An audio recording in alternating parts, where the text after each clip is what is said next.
Hey everyone, hope you guys are all doing well. My name is D'Angelo Murillo. And it's good to see you guys for Homies in Horror. This is our first event of two. This week is Vampire the Masquerade, and next week is Hunter the Reckoning. Both stories of misery and woe and friendship, so it'll be great. All for a great cause. We're raising money for a wonderful organization by UNICEF that helps in a lot of ways to a lot of people in need. And your donations will impact the game in a variety of those ways. But before we get into more details about that, let's go ahead and go around the room and have introduce everyone. So first, we're going to start off with Alex. Hello, everybody. I am Alex, Alex Roberts, otherwise known as Alex the DM89 online. And tonight I will be playing Nox, the gargoyle. Amazing. And then going over to Justin. Hello, I'm Justin, at chef_Justin Lane, pretty much everywhere on the internet. Tonight I will be playing Sal Gravano. Amazing. And then Martha. Hey everyone, I'm Martha. My handle on everything is Martha B. Neal. And tonight I will be playing Winslow, the Malkavian. I mean, hope your premonitions are accurate. Did you take premonition? Yeah. You're like swapping points around immediately. It's like, yeah. Absolutely. Amazing. And then Ivy. Hi, I'm Ivy. I'm Gamer the Girl everywhere else that you can possibly find me, along with the Crit Awards. And tonight I am playing Morena, the Toreador. I'm very excited. Amazing. So one of the things I like to do before getting into TTRPGs, especially with people who have not played with me before, is to do a little bit of banter. So I'd love to know, we're going to play Vampire the Masquerade, which obviously is about vampires and creatures of the night and all their conflicts, whether it be internal or external and all that kind of stuff. And it's a wonderful medium that I hold near and dear. I would love to know what vampire media is your guys' own sort of favorite. And we can go round robin with the opposite way, starting out with Ivy. What is your favorite vampire medium? Oh, well, the thing is, I'm a very gothic individual. I love a lot of vampire stuff. However, lately I have had a rekindled obsession with Van Helsing just because I love that movie. And it's good. It's really yet good to see it. So Van Helsing has been top of my list lately, along with Vampire the Interview with the Vampire. Yeah. Oh my God. It's. I'm glad it hit like Netflix so I can finally sort of like watch it. It's so good. Amazing. And then Martha. Interview with the Vampire came to mind first because it's so incredibly good. But also, this is a safe space. And I would just like to say that I love Twilight so deeply. I feel that. It was coming. I felt it. And it's not just. I go to Forks every year. Do you really? That's amazing. It's so fun. Renesmee, the baby, they have her locked in a glass case and she is melting. Oh my God. It's so scary. That's even more horrifying. So good. All right, good. And then Justin. Yeah, I gotta say, so this is gonna be weird as someone who very much wanted to play in this Vampire the Masquerade game. I've never been like, vampires have been like my least favorite. It's like vampires, and then like underneath that is like zombies. Those just, all right. Justin has to leave everyone. Really, I'm sorry. But I will say, not technically a vampire property, but has vampires in it. Preacher. Show that was on I think TNT several years ago, is on Netflix now. I've not been able to watch it. I need to. Is Cassidy is there's a vampire named Cassidy who's very like ancient Irish vampire living in this middle of nowhere town that gets roped into everything.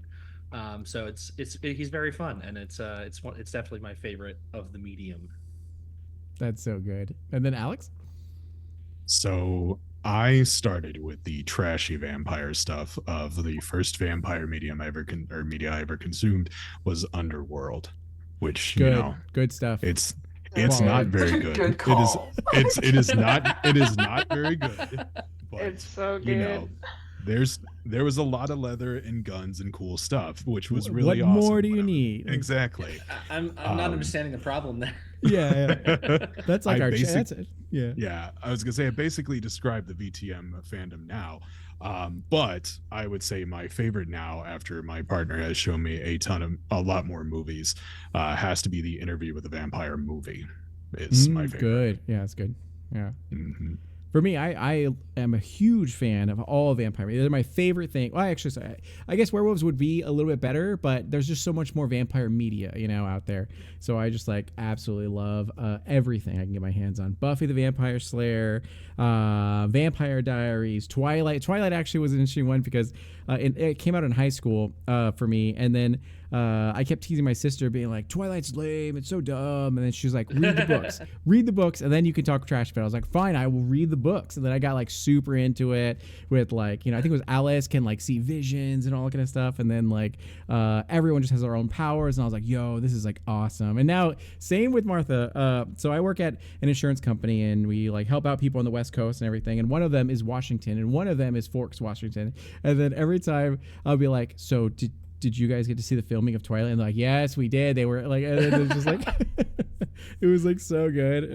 We got to see all of Kristen Stewart's facial expression. Right? Yeah, exactly. There you go. Okay, I did not watch the first Twilight movie until 2 months ago.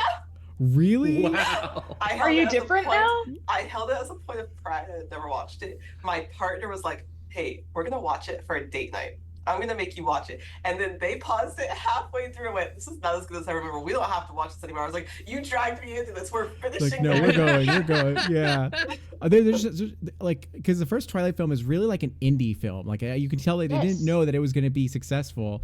And so there's a lot of I don't know. It's charming for what it is. There's a lot to bash on it, but at the same time, it's still so good. I did get them back later by making them watch Sharknado. It's okay. Yeah, right? Exactly. Yeah. It's just so campy and everything like that, but it's so fun to also because my wife is very critical of films and all kind of, which is funny because I was a professional film critic for a number of years and all that kind of stuff, but she hates vampires and everything like that. But every so often she likes to watch a Twilight marathon with me, and she watches it, and she will comment on a bunch of different stuff. Yes, the Twilight franchise is absolutely problematic. Stephanie Meyer is absolutely problematic. There's a bunch of different stuff about it, and then but it's still so much fun to be able to just poke fun at it, and then to quote it as well, and then do all these things. I will say in regards to Twilight, so a very, very dear friend of mine was in a production in Chicago called Twihard, which is obviously, as it sounds, a parody of Twilight. Oh my god! And it's a musical. And the ballet, the car accident ballet. So it was critically acclaimed all over Chicago. Their tiny little theater was in every newspaper, every wow. Web whatever story about theater in the area. Just they blew up. There's a very small potential, but a potential nonetheless that they are going to take it on tour. So if you ever get the opportunity to see Twihard, that is one of my best friends in the entire world, Virginia Went, who is one of or a number of characters in the show. But yeah, definitely would plug that. That's so good. Last thing I'll say about Twilight. A couple of weeks ago, we did a 48-hour improv marathon at the theater that I improvise at. And at 2:00 in the morning, with a bunch of improvisers who hadn't slept in 24 hours, we did an improv show called Literally Twilight, where we just scene by scene completely improvised scenes from Twilight, and everybody picked up quotes on the ground and just kind of said them at the worst possible moments ever. And there is just so much joy you can get out of those films. Oh my god, that's honestly incredible. Yeah, one of my favorite lunches that I had was pre-con, and then I was talking with a bunch of friends and be like, can we just talk about Twilight for a second? And then we just went in hard on it, being like this was weird, wasn't it? And yeah, that was also very weird. And just there's a whole bunch into it. One day I'll have to actually super get into it, but it's so much fun. Oh my gosh. And then, all right, cool. So that's a wonderful segue into our Twilight themed Vampire the Masquerade. I'm just kidding. Into our Vampire the Masquerade one shot that it unfortunately does not take place in DeForks, Washington. It does take place in Arizona, which still has a tie to, maybe, Mrs. or Miss Swan is somewhere around here, or whatever her maiden name is, and all that is around here. How But funny it would be if you're like, actually, this has been Twilight thing to have tricked you into playing. Exactly, yeah. I'd be like, well, I'll be the only one who has no idea what's happening. That would be the way to get me involved in something like that, is fully just tricking me. Just don't you guys want to help the children? Well, enjoy Twilight. Yeah, there you go. So, amazing. Perfect. So speaking of helping children, tonight's donations are going to go to UNICEF. So UNICEF is all about improving the lives of children and families worldwide, focusing on emergency relief, education, health and nutrition, child protection, and advocacy for children's rights. So I tried, there was a Twitch integration to be able to have donations go straight to UNICEF, but unfortunately I tried it multiple days, multiple times. It did not work for me. First time a donation thing didn't work.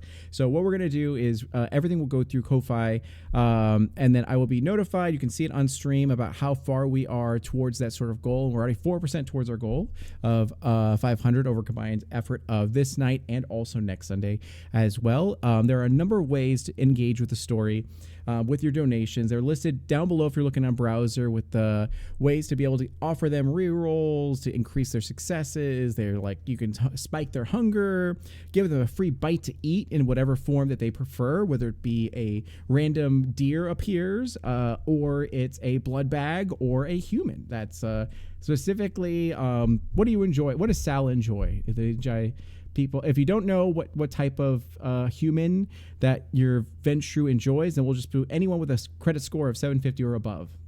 So you let me know which blood type you like.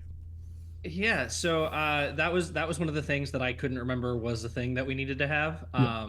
I have the style of hunter that he is, but I don't have the specific type of particular taste. No. Yeah. He was like, what's your credit score? Please. I genuinely like that for this character for reasons. Okay. So I actually will roll with that because I think it does make sense. It fits the bill. Sure. Yeah, that's great. And then, okay, cool. So, yes, getting into this. In this story, it takes place, like, once again in Phoenix, Arizona, Phoenix by night sort of setting. It is a Camarilla territory where everything kind of essentially goes wrong and blows up in everyone's faces a lot of times. But in this particular night, it's kind of a lull. Everything's pretty chill on this like Sunday evening as you're all out in your. It's heavily debated, by the way, whether you're in a Cybertruck limo or or a Hummer limo, whichever the case might be. And as you're traveling down the road, trying to find a spot, and then Miranda, it is your character's death day. So you guys were going to out and celebrate. What were you planning on doing? Originally we were supposed to go out to get drinks, and then we were gonna go do paintball because I think that would be really funny. Like drunken paintball is just really hysterical to her. But now we're on our way to do something else, and so we've kind of pushed that back. I think we may end up just doing an escape room later. I hate them, but it's open late, so that's the vibe. Amazing. And then could you please introduce your character? Yeah. So Miranda is a very petite and slender woman. She is dressed in all black. It is her death day, so she kind of thought this was very fitting, though you've never seen her wear any other color but this, but to her it's special. Her hair is black and comes down in waves around her face, which is kind of rounded. If she could have a flush to her cheeks, she would, but there's like the faintest hint of it. You think maybe she plays it up with blush constantly. She's just a small, very slender, unassuming little thing that works at a mortuary, that she comes across a little creepier than maybe she really is in her own mind. But yeah, she's just a little guy. Amazing. And then, yes. And then I would say, right next to you in this, and what do you guys want? Do you want a Hummer limo or do you want a Cybertruck limo? that was just me trying to get out of the Cybertruck. The Cybertruck is fine. If we're in the Cybertruck, Miranda has made multiple comments about how much she hates it. I will say I ain't gonna be caught dead in the Cybertruck because it will already break with the amount of people that we have in it. Right. So we don't need that added element to it. It's true. That's honestly fair. It's like a I guess night we're of the Hummer. everything going wrong. It's like we had this really nice limo, and now it's suddenly a Cybertruck limo is the only thing that they have. For whatever reason, no one wants to rent a Cybertruck limo. So Strange. Weird. Weird. Huh. Oh, strange. funny how that works. Yeah. Isn't it just? Do we have to roll for frenzy when it catches fire? Yeah, right. You're just like tapping your foot, and it's like, yeah, amazing. All right. So please introduce Knox. Yeah, so looking over at the other end of the vehicle, which we have yet to name, you see a figure that has this very dark stone looking skin with these striations along it. You see that they have long pointed ears that kind of go back, ending in these dark points. And then outfit wise, they're wearing dark jeans, cowboy boots, just regular t-shirt with a hoodie over it. And the other notable thing is that if you look down their arms, the fingers end in talons. Super casual, super chill. Yeah, there you go. And then that's amazing. And then right next to them would be Winslow. Please introduce Winslow.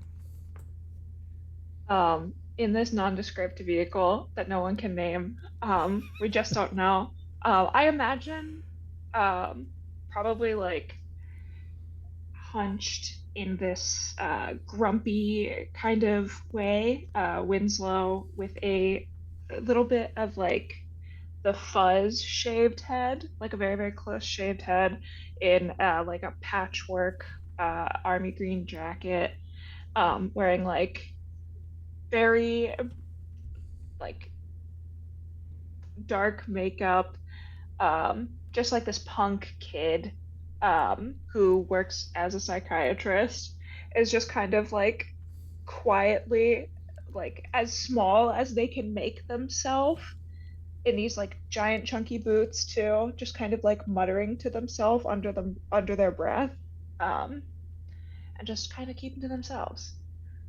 Amazing.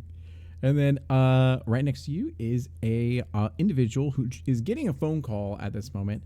Would be Sal. Please introduce Sal. Yeah, Sal is he's not like in shape, but he's clearly built. He's pretty strong. He's thick. He's pretty he's a chunky boy.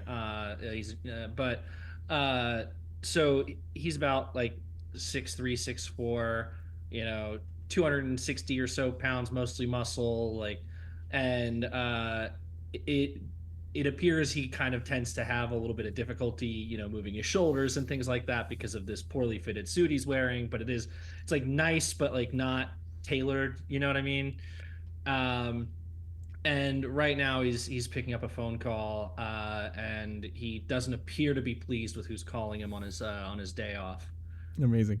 So before you get into that conversation, you guys are a coterie. For anyone new to Vampire the Masquerade, a coterie is a group of vampires, kindred, who stick together. Now, whether you guys are allies of convenience, meaning that you guys don't really like each other, but you hang around because, you have each other's backs more than anyone else does in this sort of territory, or you guys are legitimate friends, whichever.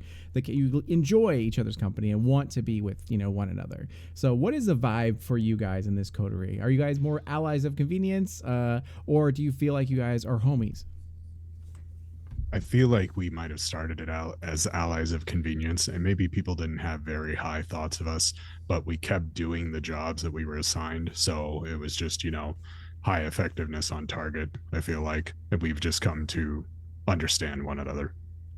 Yeah, I feel like for Sal, it was like, really, this is what I'm working with. All right, whatever. And then like 2 jobs in, just like, all right, this is what I'm working with. Like, just so there's just an occasional, God, I can't believe I like these people. Winslow isn't like super like easily emotive, but like when asked, will just be like, "These are the best friends that I've ever had. I've never been closer to anyone." Rana from the beginning was like, these are the best people. Like, she was immediately for it. She was like, oh, you guys don't like me? That sucks for you. I'm gonna hang around until you do. Like, that was her entire vibe. Amazing. Yeah, before you pick up Miranda, you guys are like, sign the card. We're all signing her card. And they're just like, yeah. Amazing. She will cherish it forever. It will go on her wall. She has like string lights that she keeps pictures of all of you. Most of them are hand drawn and or just things you've given her like on one-offs. That's the vibe. Have any of us ever seen that? She would not immediately show you if you were like for some reason came into her room or her living room or something. She'd be like, I'm not going to point it out to them. If they see it, they see it. But I'm not going to go out of my way to show them. Amazing.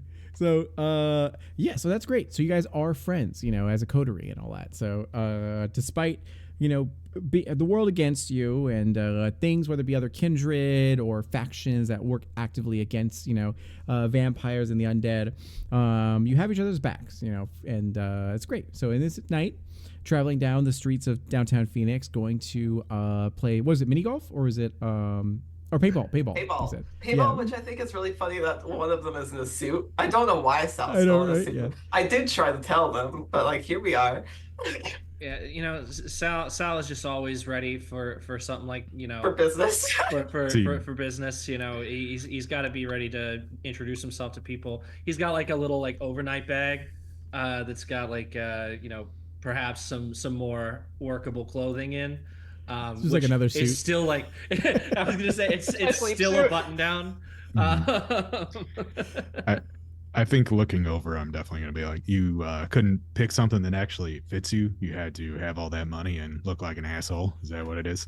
Hey, I'm working on it. All right, it's very hard to find a tailor around here that actually can work with us. They're not open during the night. Aren't you? I think the ill-fitting look works. I think it really works for you. I think you pull it off really well. I cannot. I've never been able to tell, and I will never be able to tell whether you're being sarcastic with me right now. And I don't. That's so disconcerting. Wait, hold on. We're just glossing over something here. How in the hell can you not just make somebody? You're a fucking Ventru. Isn't it just like you wave your goddamn hand and then they do whatever you want? Like, Look, what do you mean it's closed? This is relatively new to me. I'm still figuring it out, and I haven't had a moment to myself since I took this damn job. All right. I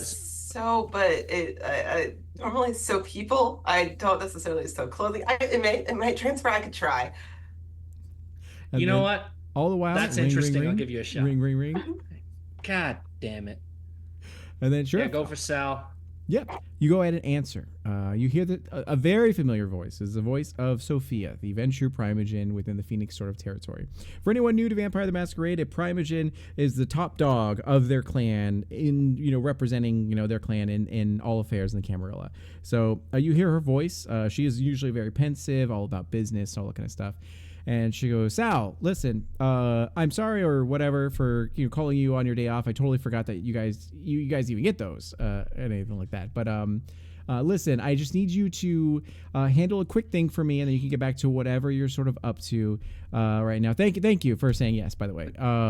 Quick thing? What the hell kind of quick thing? I mean, how quick is a quick thing? It's gonna be super fine. It's gonna be great. Consider it extra credit and all that. There's the Tremere have some sort of ritual or something. You put it on my calendar, and I'm looking at it right now.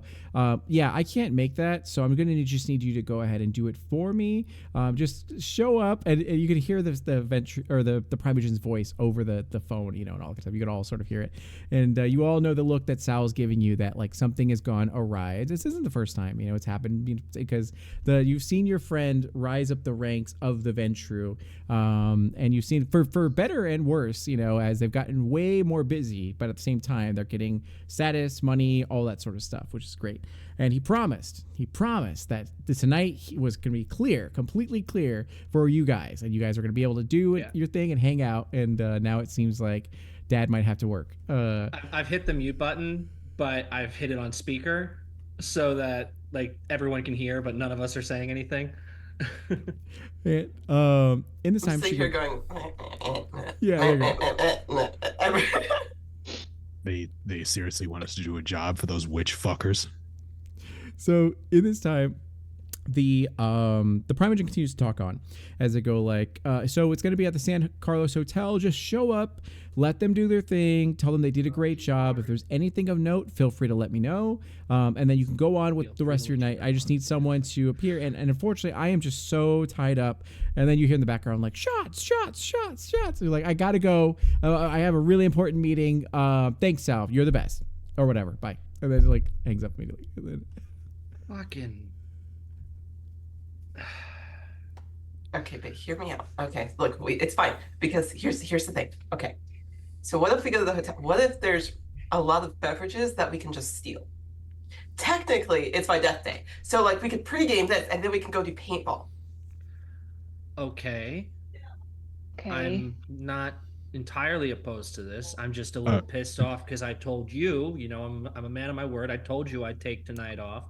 I took tonight off. I took tonight off 6 months ago when you told me Sure. it's 6 months till my birthday. Woohoo! Or my death day. Like, and you're right, and you're right, and I get it, and I know that you're upset, and I know they keep doing this to you, and that's totally fair. But then we don't have to pay for anything. We can just steal shit. Wait, I no disrespect to you on your birthday, Marana, but what are we gonna do with the drinks? Like we can't drink them. What is the plan? Okay. I mean, I can, but it's okay. But hear me out. So like then we can find a bunch of humans and give them the drinks. That makes more sense. Yeah. See, okay. Right. I'm so glad we're all on the same page now. Does anyone have a Streetwise or a Colt of 2 or more? 2 dots or more in Streetwise or a Colt. I have Streetwise 2. Streetwise 2. All right. Anyone with a Colt or Streetwise 2, you would passively know that there's rumors about the San Carlos Hotel. It is haunted. And a lot of people, there's been weird, spooky things. It's been a kind of a tourist attraction for this place. That way people, TikTok paranormal investigators, go there constantly to make new content and everything and say there's weird things. Whether or not Winslow has explored that and seen that is completely up to you. Otherwise, you at least know that it's like a haunted sort of hotel. At least that's what the rumor is. So feel free to share that knowledge, or you can keep it to yourself, whichever you'd like to do. Rana, I can't put into words how incredible it is that you are so easygoing and willing to accept the circumstances that you have been dealt. It is your death day, and we should be celebrating like absolute kings. But I will say that hotel is haunted, so that could be a lot of fun. So in universe, how many of these Urbex explorers that have seen this haunted stuff have just seen like me or something like that? Like how many times am I in this video? These videos. Amazing. You're like, oh, sorry. As you like go back to like, what was it? I pull up the TikTok profile for. Do you look that up? He knows to get spooky shit. That's actually who's been doing this. Yeah, right. There you go. Yeah. If you want to look, you can do wits and technology and then search. Get out your phone, go to TikTok, and then search San Carlos Hotel and see if you can find anything. I would say you probably need like I have a single die, so you need at least 2 successes or more in order to actually get something of value. If you get 1 or below, then you just find. Yeah, I literally only have 1 dot in those 2 things combined. So. Oh, do you? Okay, yeah. So once again, just as a recap for the mechanics of Vampire the Masquerade, if you're trying to do something and you don't have enough, to do it, there's a couple things you can do. Number 1, you can do a willpower reroll, which is where you go ahead and pop a point of your willpower and you get to reroll 3 non-hunger dice. The other thing you can do is rouse the blood. So you can go ahead and rouse the blood and be able to get 2 extra dice in your dice pool, but you have to do a rouse check and it may get you another point of hunger if you try to do that. Yes, and you all start at 1 hunger. Unless you've just murdered a human prior to this, or there's a dead human in front of you guys and you could like just feast on them, whichever the case might be. And all right, cool. And then so at this point, do you tell your driver to like go to the San Carlos Hotel, or is there anything else you like to look for?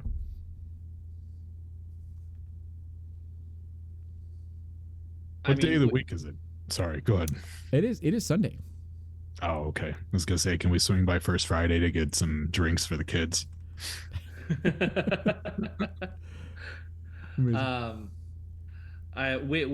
Marana's blessing, I will tell the driver to change course.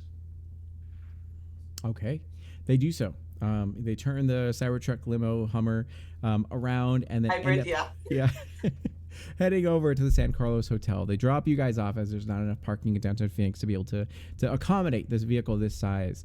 As you get off, you see this very rustic sort of hotel. It has this very antique sort of look about it from another era, another age, and still inside is very modern. As there's people that are taking new guests, and people are checking out, people are in the lobby drinking, having a great time. It seems moderately full, so it's like pretty good. Outside in the actual streets of downtown Phoenix, there are the nightlife is popping. It's like everyone's doing their thing, going to different music venues, all that sort of stuff. It's very lively this evening.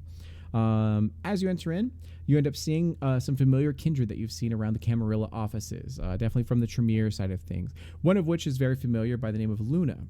She has a very gothic sort of aesthetic and everything. She has these sort of like two circular, glasses that are very dark, and she sees you guys and definitely looks very nervous. She's like, ooh, as she like seems very excited, and she rushes up, and specifically to Sal, because amongst you guys, Sal is the one that, unless someone else states otherwise, I would imagine that Sal has the most status within the Kindred Society. So they go up to you and be like, Mr. Gravano, it's good to see you. Thank you so much for making it out here. I'm so sorry to hear that the both the prince and the Primogen were sick. Like, I didn't even know that could happen to us, but it's okay, because I'm glad that you are here. Thank you so much for taking time out of your busy schedule. Welcome. Are these your friends? As she like looks. Yes, consider them my I will call it +3, eh? It's like, good, great, wonderful. As she goes over to you and seems very polite as she, takes your hand and kind of shakes it like eagerly and goes, thank you so much. I'm so excited to have you guys all witness, this is really a ritual of a ritual of my creation, as you guys, there's humans around and all that kind of stuff. And he goes like, please, let's go ahead and go up to, the actual area that we're going to do this on. As the humans are like kind of like going about their business, not really caring. So Nox, you are very unique and all that kind of stuff. So is there anything you do to hide your appearance, or do you just kind of like go monster out? Yeah. I just put my hood up. Realistically, Sure. I'm much less concerned about the Kine and much more concerned about the Tremere. I think I wear my distaste on my face the minute I step in, and they're probably going to be able to tell what it is that I eat. So it'll be she fine. like tries to shake your hand and just like won't move. Nope. And then like, yeah, it's like, no, peak good, scary dog yeah. energy. Get away from me. She like pats you and is like, wonderful to meet you. As she goes, okay, let's do this. As she seems very cheery, very all that kind of stuff. Yeah, I'm just any like questions for her? I'm just like you see security. Don't mind him. He does not want to be touched. It's like, I respect that. Boundaries are a thing that I completely, hold in high regard. Speaking of boundaries, I'm going to need you guys all to sign a waiver as you guys get into like this elevator. And she like, you see her, Quick little thing. you see on the actual elevator console, there are a number of floors. The one that's not listed there is 13. And she ends up entering in a series of combinations into the actual console, and then it like flashes and it begins to rise up. Any questions that you have for her as she hands out this paperwork to all of you? Can I not sign it? Sorry, go ahead. Winslow will lean in. You created this ritual?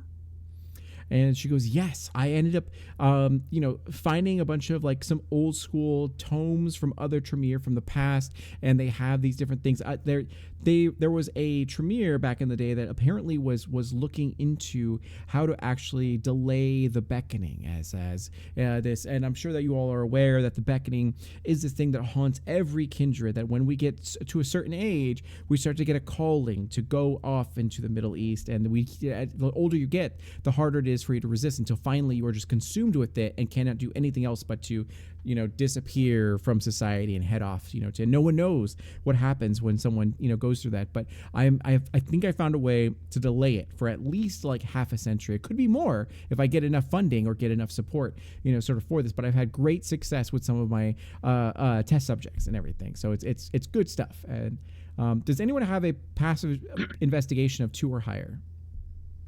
I think my investigation is quite high. Double check. I am at a 3. 3? I have 2. 2? Okay. So anyone with an investigation of 2 points or higher, 0, yeah. You review this paperwork and you scan it left, right, and center. You can see it's a liability form, just saying like, if I, end up entering torpor, if I ended up, losing a limb, if I end up, X, Y, and Z, emotional distress, whatever, you cannot hold her or the chantry liable for this kind of stuff and everything like that. You're doing it of your own free will and volition, and you're just going to participate in this ritual, and then blah, blah, blah. It seems all above board. Just a simple. Yeah, I want to read it I'm reading it, trying to make sure it is what they're saying it is, and that I'm distracted by what they're saying, so I'm not actually reading it. I'm just skimming it. Sure. Yeah, and then immediately go. I was gonna say, I hand it back to them and be like, yeah, I'm not doing that. And so you do so, and she goes like, verbal consent, because if I don't get your consent, then I can't have you participate in the ritual or see the ritual in any way, because it's still an experimental ritual, so I don't know what's going to happen. But things have been really positive from this point. So it's up to you, whatever you feel most comfortable with. And then she looks at the rest of you. Do the rest of you sign it or do anything? Miranda is standing there with her hand raised. Like, it's not just Ivy. It is like she's just sitting there like. Yes, Miranda. Yes. How many people have you tested this on, and or has anyone died yet? She laughs as she goes like, "Oh, that's a joke. That's funny." As she goes, "No one's reached a final death, thankfully. And we've done a number of studies on a number of kindred. Now, go ahead and do your how many points do you have in insight?" Right. I think. Just say I have 3. 3? Okay. I also have 3. 3? Okay. So anyone with 2 or above would recognize that she's trying to dance around the question a little bit, as she, she's like, and a number of people, plural, multiple people, more than one. How many is multiple? Can I use intimidation? Sure, yeah. Go ahead and do charisma intimidation or manipulation intimidation, whatever you like to do. Yeah. If you have any sort of backgrounds and merits that apply to that, feel free to add them as well. Yeah. I don't think anybody sees Winslow move, but they do hand it right back to them, and it just says, "I'm chill with anything, Winslow," on the bottom. I'm just excited to immediately hand it back. Yeah. I'm already in love with Winslow. Is there an equivalent of like the help action in Vampire? Yes. So you just which their dice pool would get an extra die in it. Yeah. Cool. Yeah. Do you want me to add one? Yes. Yes. Yeah. Go for it. All right. So we're coming under with 7 successes. Okay, with 7 successes. So you and how tall is Nox? Are you actually like a looming figure? In life, the individual that was Nox was about 6'2", but given what I am, I can make myself look a little bit taller, and I think that is what drives me forward. Is I'm like, why don't you tell us everything and stop dancing around all of this, little witch? If she could sweat, she would. As like she quivers a little bit. It goes, yes. Okay, I'm so sorry. I didn't mean to like hold anything back or anything like that. We've had a number of trials with about 5 kindred so far. It's very hard to find people that are flirting with the actual beckoning, and all kind of stuff. But we've had a few people, and they've actually, most of them have gone really, really well. There's actually been a few that have said that their symptoms for the beckoning, the calling to them, the dissociating randomly, the memory loss has all sort of been postponed, for a series of months. And so far they look healthy. They look good. All things look good. There was one person where their beckoning actually came accelerated, which I understand what went wrong in that one. They were the second trial out of the 5. So that's been really, really good. And I feel like this is a breakthrough that like if I get more support and access to more kindred that are willing to participate this from other territories, that we could actually find a breakthrough on delaying the sort of beckoning. So you're going to witness something that is very incredible. So the good thing is, now granted, asking a question to you guys, how old are all of you guys? Are you have you only been dead for like 20 years, 30 years or something like that? Or are any of you flirting with that like 200 mark or something like that? Yeah, 20 on the money. Yeah. 20? 72. 72? Okay, so not that bad. Yeah. Like 60? 60? Okay. Yeah, I think Veronica's probably in like the 40 range. She Sure, okay. probably was turned pretty young, but so that's why she looks so young, but she's probably a little up there. Yeah, no problem. So all of you are fairly young, but the beckoning is something that you've been warned of, that it happened. You maybe have seen it from different kindred within your society, that they have just like been in their position of power, live their life, and then suddenly they are called upon, to go out, and then they just disappear from society. It's like, oh shoot, the beckoning took them, So it's a pretty serious threat to sort of kindred. So you get this information, and she immediately shoves, to you, Knox, but to anyone who will take it. If you don't take it, will be various paperwork showcasing the different results from these different trials, who participated, what happened in them, and it's going to be like a stack of paperwork that's here. Anyone who would like to, you can do a wits and investigation to pour over the pages to see sort of what happened through it. Otherwise, you can just like skim it with your, and again, I will allow you to take half, so if you look to your wits, you look to your investigation, and then you're like, I have a good decent amount of dice, in there, and you can just take half and then go from there, whichever you like to do. So if we're doing wits and investigation for me, that's going to be 6 dice. I don't know if anybody has it at So higher. 3 success if you take half. Okay. 4 dice for me. So 4, so 2. Well. Okay, you need 2 successes or higher to succeed in this. So We yeah, did just talk about how Sal was struggling with some of the critical thinking, more of a doer than a thinker. Yeah, it's okay. It's okay. The masonry's got you covered here. Yeah, I'll take the 3 successes as I can. You like put on your glasses and you take them out, and then you like you like review the paperwork. So you guys pour over this paperwork. What you find are some details in here saying that it to her credit, it's true that like the symptoms have greatly been reduced from the times that she's checked up on them. The second trial is very concerning because it truly did, like they were about like 150 years old, and then suddenly the beckoning got them. It was like so their compulsion was so strong that it ended up taking them faster than like it should have, and all that.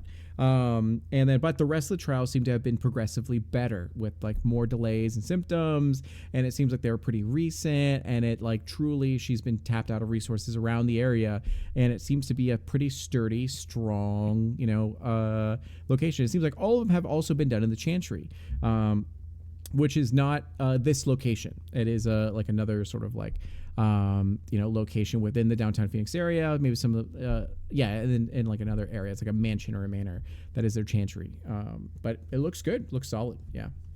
And apparently what happens in this is that from every willing participant, she takes vitae from them, and she ends up smearing it into this blood ritual, the sigil that in here. The Tremere are going to do it, and everyone who's participating are going to do it. And then she ends up doing a chant, a ritual. It ends up empowering and emboldening the minds of everyone sort of involved. And then at that point, it's over. It seems like the time that it usually takes has gone from like 2 hours to 20 minutes, so it seems to be pretty fairly quick. And that's what you guys get, whoever has those 2 successes or more.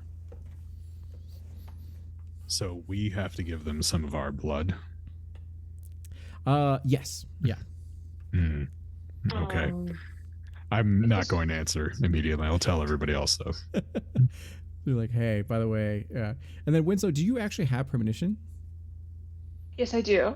Okay. I was going to do a rouse check for a premonition. Oh, you're good. You get, so in my games, you get 1 free premonition. So what happens to you now? Here's how it goes. So if I present you a premonition, it is free, but it will remove you from the scene for the remainder of the scene, so that way you can't engage with it as your mind is like being assaulted with all these visions. You can choose to deny it, so that way you can actually be in the scene and have agency, but you don't get a sneak peek at the future or anything like that. Do you want to accept it? Can I say something in the split second before I accept it? Sure. Yeah. I think I can kind of start to feel like the shadows kind of creeping in. I can feel myself like starting to go. So I just smack a hand on the wall and I go, before we make any decisions, I need everybody to know that 20 minutes is such a short amount of time, and we will have plenty of time to gather drinks and then go do paintball. Everyone should really consider this as we're making up our mind about whether to do this or not. And then I go. Amazing. So you've seen Winslow do this before. They're having a premonition. They just pass out randomly. Does anyone attempt to catch Winslow, or do you let them like collapse? Yeah, I think I would probably notice the signs of like, Yeah. your friend who's about to collapse from lack of, blood sugar or something like that, and just grab Winslow and just kind of throw her over my shoulder and then continue to just stand there and Who's wait. like grab her by her hair and just like lift her up. A little bit more gentle, a little bit more caring. Yikes. Like a cat by the scruff. Yeah, there you go. It's Yeah. like the So- one hand grab of the back of the shirt and then just gently take. if you Yeah, have Sal goes to do like the very gentle like 50s dancer dip, like, and then there's no one there because they're just being held up by the Knox shirt. yeah, there you go. Probably Amazing. assumed that Knox would grab them and is still holding the paperwork. Yeah. Mhm. Yeah, just still reading over it while my arm is extended and just holding Winslow up. Amazing. Do you have at least 2 dots in athletics? Yes. Okay, you're automatically success. So they fall over, you catch them, no problem at all. And then they go, is your friend okay? Like, are they all right? Yes. Yeah. This happens all the time. She'll be okay. Like, okay, good. I Like, thought it would. shit. Never mind. I shouldn't even. Yeah. And then so she's like, cool. And then so what happens really quick is like everything fades away for you. Reality kind of like shatters and cracks like a mirror as you fall through space and time and find yourself into the what you assume to be the future. As you guys are in the San Carlos Hotel, the same lobby that you're in previously, and you're around these guys that are all sort of like chatting and sort of drinking, and they're like, I hate to tell you this, but like you're dead. And then they kind of just like look to you. Any questions you want to ask them?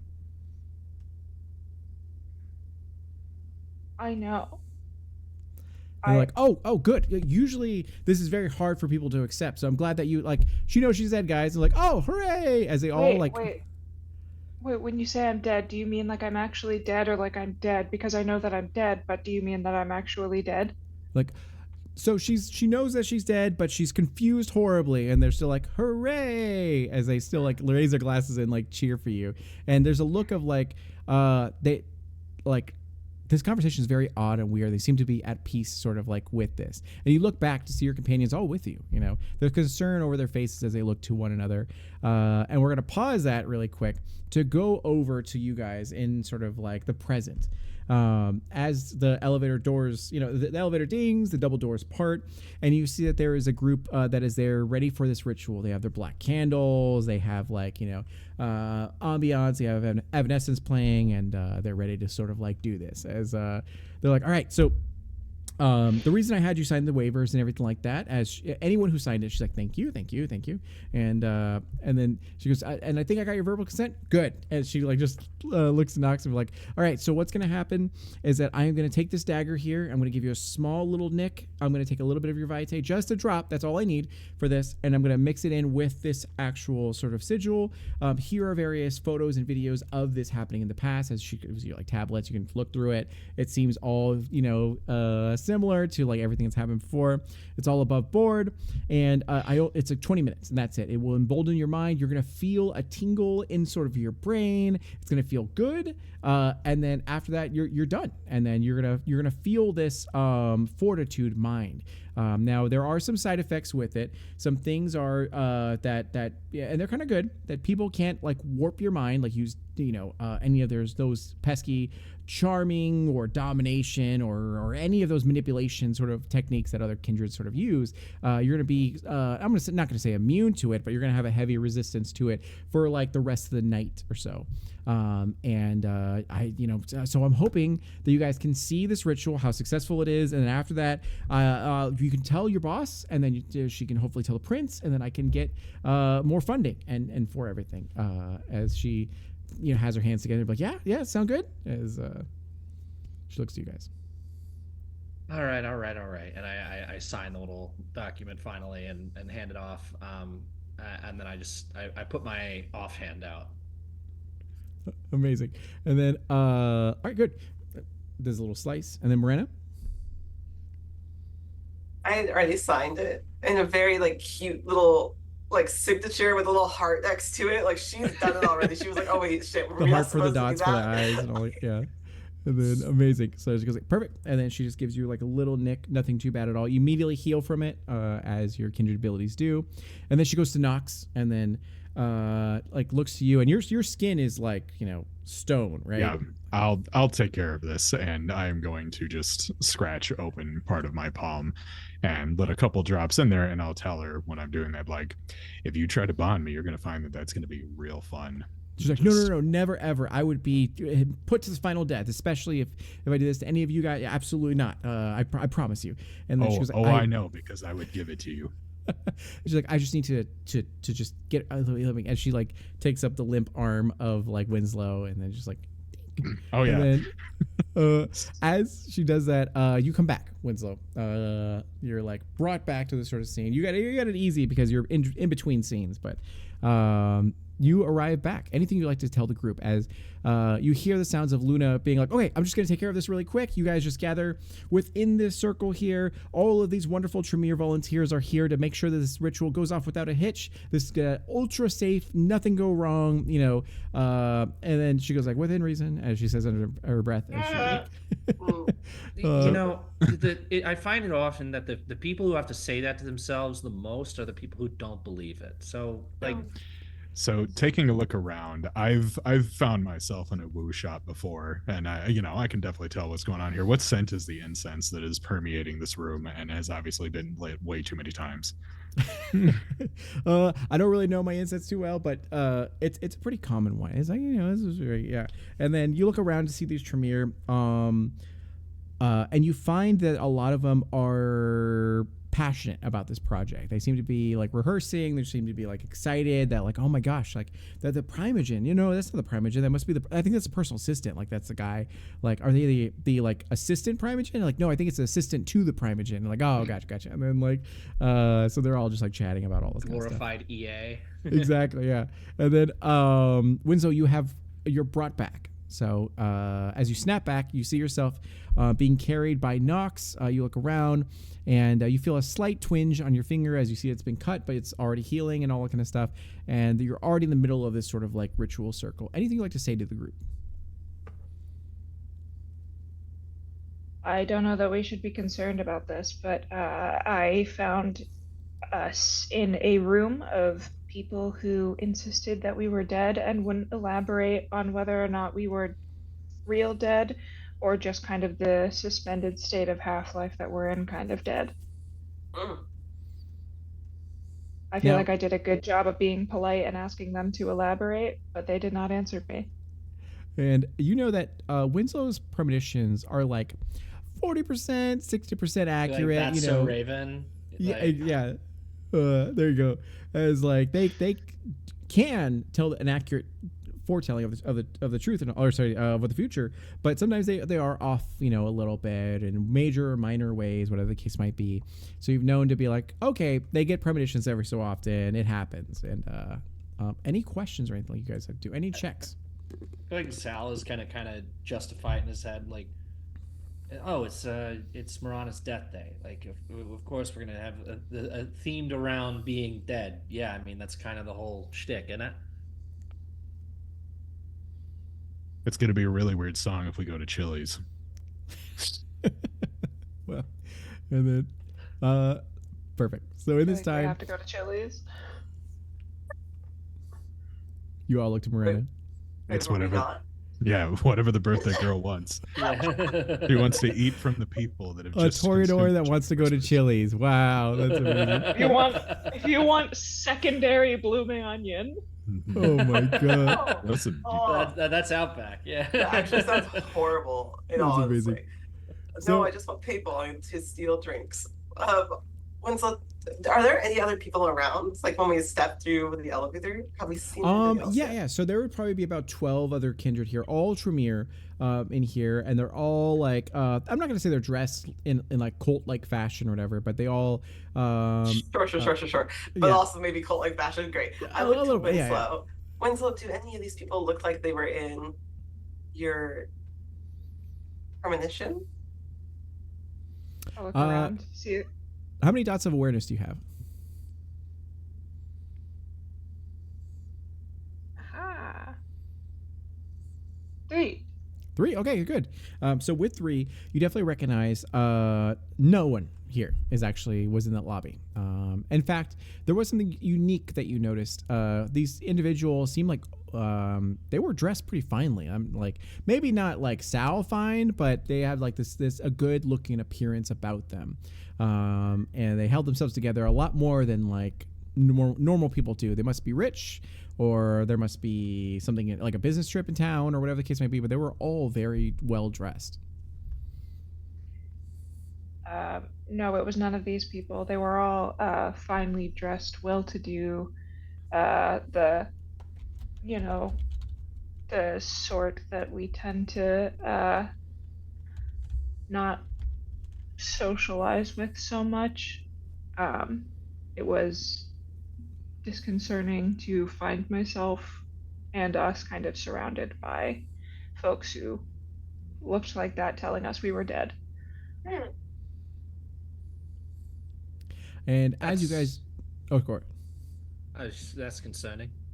And as you say that, Luna's like, all right, we are ready. Everyone in places. And they're like, good. As she looks back to you, like, sorry, this means nothing, but I just like to wear this just to like hype me up, as she puts on a giant like skull mask. And then like, is like, let's get down to business. As wait, if it means nothing, can I wear it? She's like, absolutely. And she goes like, I carry a spare just in case. As she hands you a dope skull mask, actual skull. And do you put it on? Oh, immediately. All right, cool. Yeah, has a weird smell to it, but otherwise it's cool. And as you do so, she begins to go like, all right, I need everyone to keep their hands and feet in the ritual at all times. Please do not exit, otherwise things could get weird. Has everyone seen Stargate? Exactly like that. And then so she goes, all right. As she goes ahead and like rubs her hands together, and then takes the dagger and then like splits her hand open as blood swirls out, and she controls it. And then she begins to read from the grimoire. And as she does so, there are words that you can't quite interpret, and you hear the chanting from the other Tremere that begin to like chant at this. And to her credit, you begin to feel something tingling at your mind, as it seems to be like an embrace, a sort of hugging, a sort of this weird warp figure, entity that is like washing over all of you guys. And as this happens, you again see that the lights begin to like dim within this sort of area, and the walls, as you look closer, seem to like breathe as they're expanding and contracting in different ways. The windows that are sort of around here begin to quake, and then suddenly you see that like things have started to get like really odd, as if like the city around it is like zooming out and possibly sort of far until there's like nothing but stars and sort of like different constellations that you're not familiar with and all that. As you're in this moment, which is a split second, are there any checks you'd like to do, or anything you'd like to say to one another, or anything like that? I will lean into Sal and I will say, Sal, I think I've come to the realization tonight that you might be the only person in a suit who I trust. I don't think I could trust anyone else in a suit. Don't trust anybody in a suit, least of all me. I just pat. Just pat him. Yeah. Amazing. And then anything from Miranda or Nox? Okay, my skills. Like, hold on, let me look.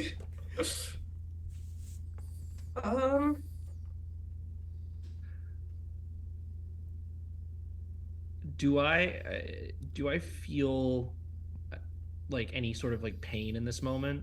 You don't, not at all. You feel just this sort of like warmth and then sort of embrace around your mind. It's exactly as she described, that it's gonna like feel a tingling sort of in your brain, as if it's getting sort of fortified and all that. And then so that it feels good. This all seems very extra and everything, but you've never been in a part of a Tremere blood magic ritual, so maybe this is how they all go. Given my history with the Tremere, I will go stand next to the rest of the party, and I'd like to do wits and awareness to see if I can tell if anything's awry. Go for it. Yeah, go to roll. Okay. I would say in this moment, none of you can take halves because it's a very odd, weird moment, and you're on high alert and everything. So go and roll it. So 2 successes. Two so successes. With 2 successes, you get near your group and everything. As you do so, every step feels like you're in the middle of like an earthquake, as like the ground itself feels liquid and just sort of like waving around.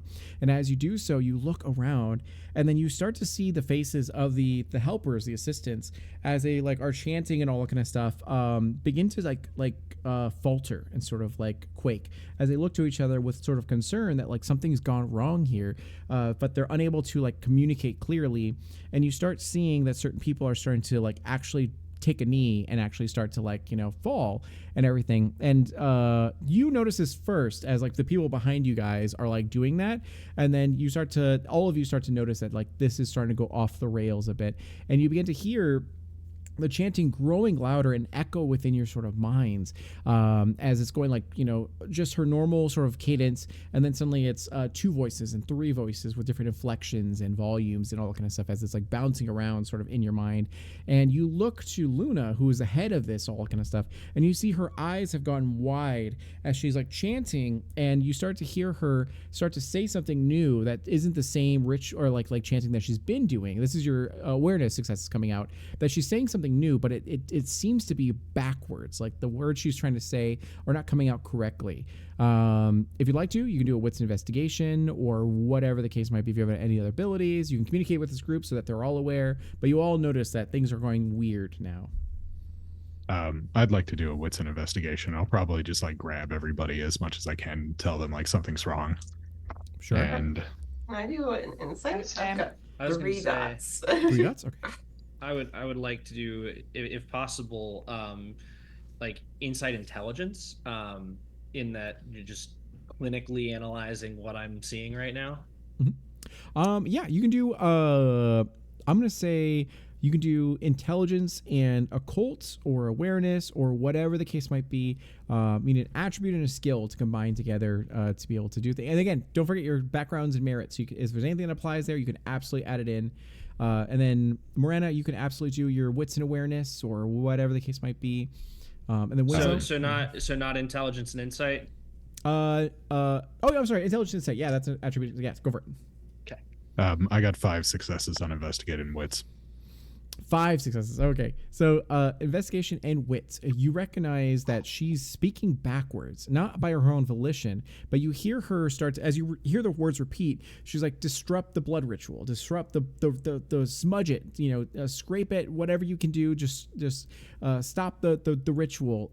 Something's gone wrong, as she's like now repeating. It sounds like to everyone else like this sort of like, you know, Tremere warlock sort of chanting of some, you know, if you didn't know any better, you know, it sounds like it's a part of the thing. And Winslow? I got 2 successes. And I just, on like wits and intelligence, Okay. I like also want to know if like I wanted to like gauge like, is this an inescapable situation? Like, I know she said it would be like Stargate, but like, is this something that we could foreseeably like eject from? Sure. Yeah. So, and then what did you get, Sal? Because it sounds like you guys 2. are both trying. 2 2? Okay. successes. So both of you are on the same. And then Miranda, what were you trying? I was looking for insight into what was happening. So I got Sure. 2 successes. Okay, that's great. So we'll go with Miranda first. So with your 2 successes, what you find is that everyone's terrified. This is absolutely not okay. And you're watching as these people begin to, their eyes flicker in the back of their head and they collapse onto the ground and convulse, you know, as this ritual is too powerful for them. You're uncertain as to what's exactly is going on, but it's not going well. And then for Winslow and Sal, you both recognize that number one, it seems like the ritual's gone off the rails and they're not in control of it anymore. And they don't know how to stop it. It seems like those who are chanting, everyone who's not Luna, are stuck chanting and they're trying to stop themselves, but they just can't do it.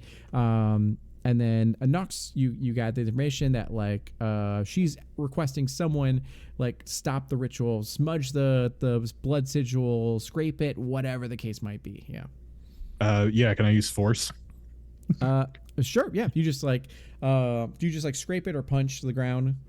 Oh yeah, no, I'm just gonna annihilate the ground basically. Do you want me to roll for that? No, even the slightest nick, does it. As you go ahead and look to this, sigil, you have no idea what these markings do. And then you go ahead and just take your claw fist or whatever the case might be and just smash it into the ground. And as you do so, everything stops. It's like you guys are in a car and someone slammed on the brakes at like 60 miles per hour as you all thrust forward. And even the bodies, of the those convulsing on the ground all fly and impact a wall. There's craters all across that sort of wall. And there's I guess you guys aren't like huffing and puffing because you're dead and you don't need air. But out of nervousness and all that kind of stuff, you all get up, those who can, and you see it's Luna and like 2 out of the 12 that were sort of like a part of this, get up and they're like, what happened? Like it went off the rails. Luna, what's going on? And Luna kind of looks at you guys and goes like, something has gone horribly wrong. This has never happened before. I don't understand what's going like this is. As she goes, I'm so sorry. I'm so you don't have to mention this to the Primogen, right? Like or the prince. We just kind of ignore this. I don't know. You and the Primogen have both specifically asked for my feedback, so we're gonna have to find some answers here. And she's like, of course. Unrelated question. What is your Venmo? It's Chef_Justin Lane. No. Yeah, there you go. And then she's like, maybe we can work this out. And she kind of goes like, hi, you know what? I need to take care of my people. I'm so sorry about this. This has gone off the rails. I from what I can feel, I don't know what happened, but what that feedback was or whatever the case might be. But the ritual worked. Your guys' minds are fortified. That part went well. And you probably felt it, the tingling in the brain or whatever. I'm going to take care of my people. I'm going to get them blood bags and take care of them. I got to do more research as to what exactly went wrong. If you feel any, just small side note, again, unrelated. If you get any weirdness, any symptoms or anything like that, please let me know. Here's my number, as she gives you guys all her card and goes like, any pain, suffering, unable to sleep at night, whatever, or day, whatever the case might be, please let me know. Otherwise, you should be fine, I think, as you can clearly see and for game mechanics wise, their willpower has been like broken. Those that remain have like one willpower that's like, barely there, and everyone else is like in torpor, essentially. They're going to be fine, you think. And, but you guys seem relatively okay, from this. And then every time you've done this, it's been in this suite here. And she goes, no, actually, it's been at our chantry, with all of our wards and everything like that. But I've done multiple blood rituals in this location. This is my penthouse that I stay here in frequently, and it's never had anything wrong. Like it's been completely fine. So I'm not sure what it is. As she's like pacing back and forth, and then like takes a blood bag and like sips on it and everything. And then yeah. Did you know that this place was haunted when you decided to do these rituals here? She's like, yes, I absolutely love this place because of that. It's like a haunted sort of hotel, and people say like, I don't know if you've seen the paranormal TikTok investigators, but wow, they've done a lot of investigating on this place, and it's pretty cool. Did you see that one time they saw this weird? It kind of looks like you actually, as they like looked at Nox, and then that's my favorite one.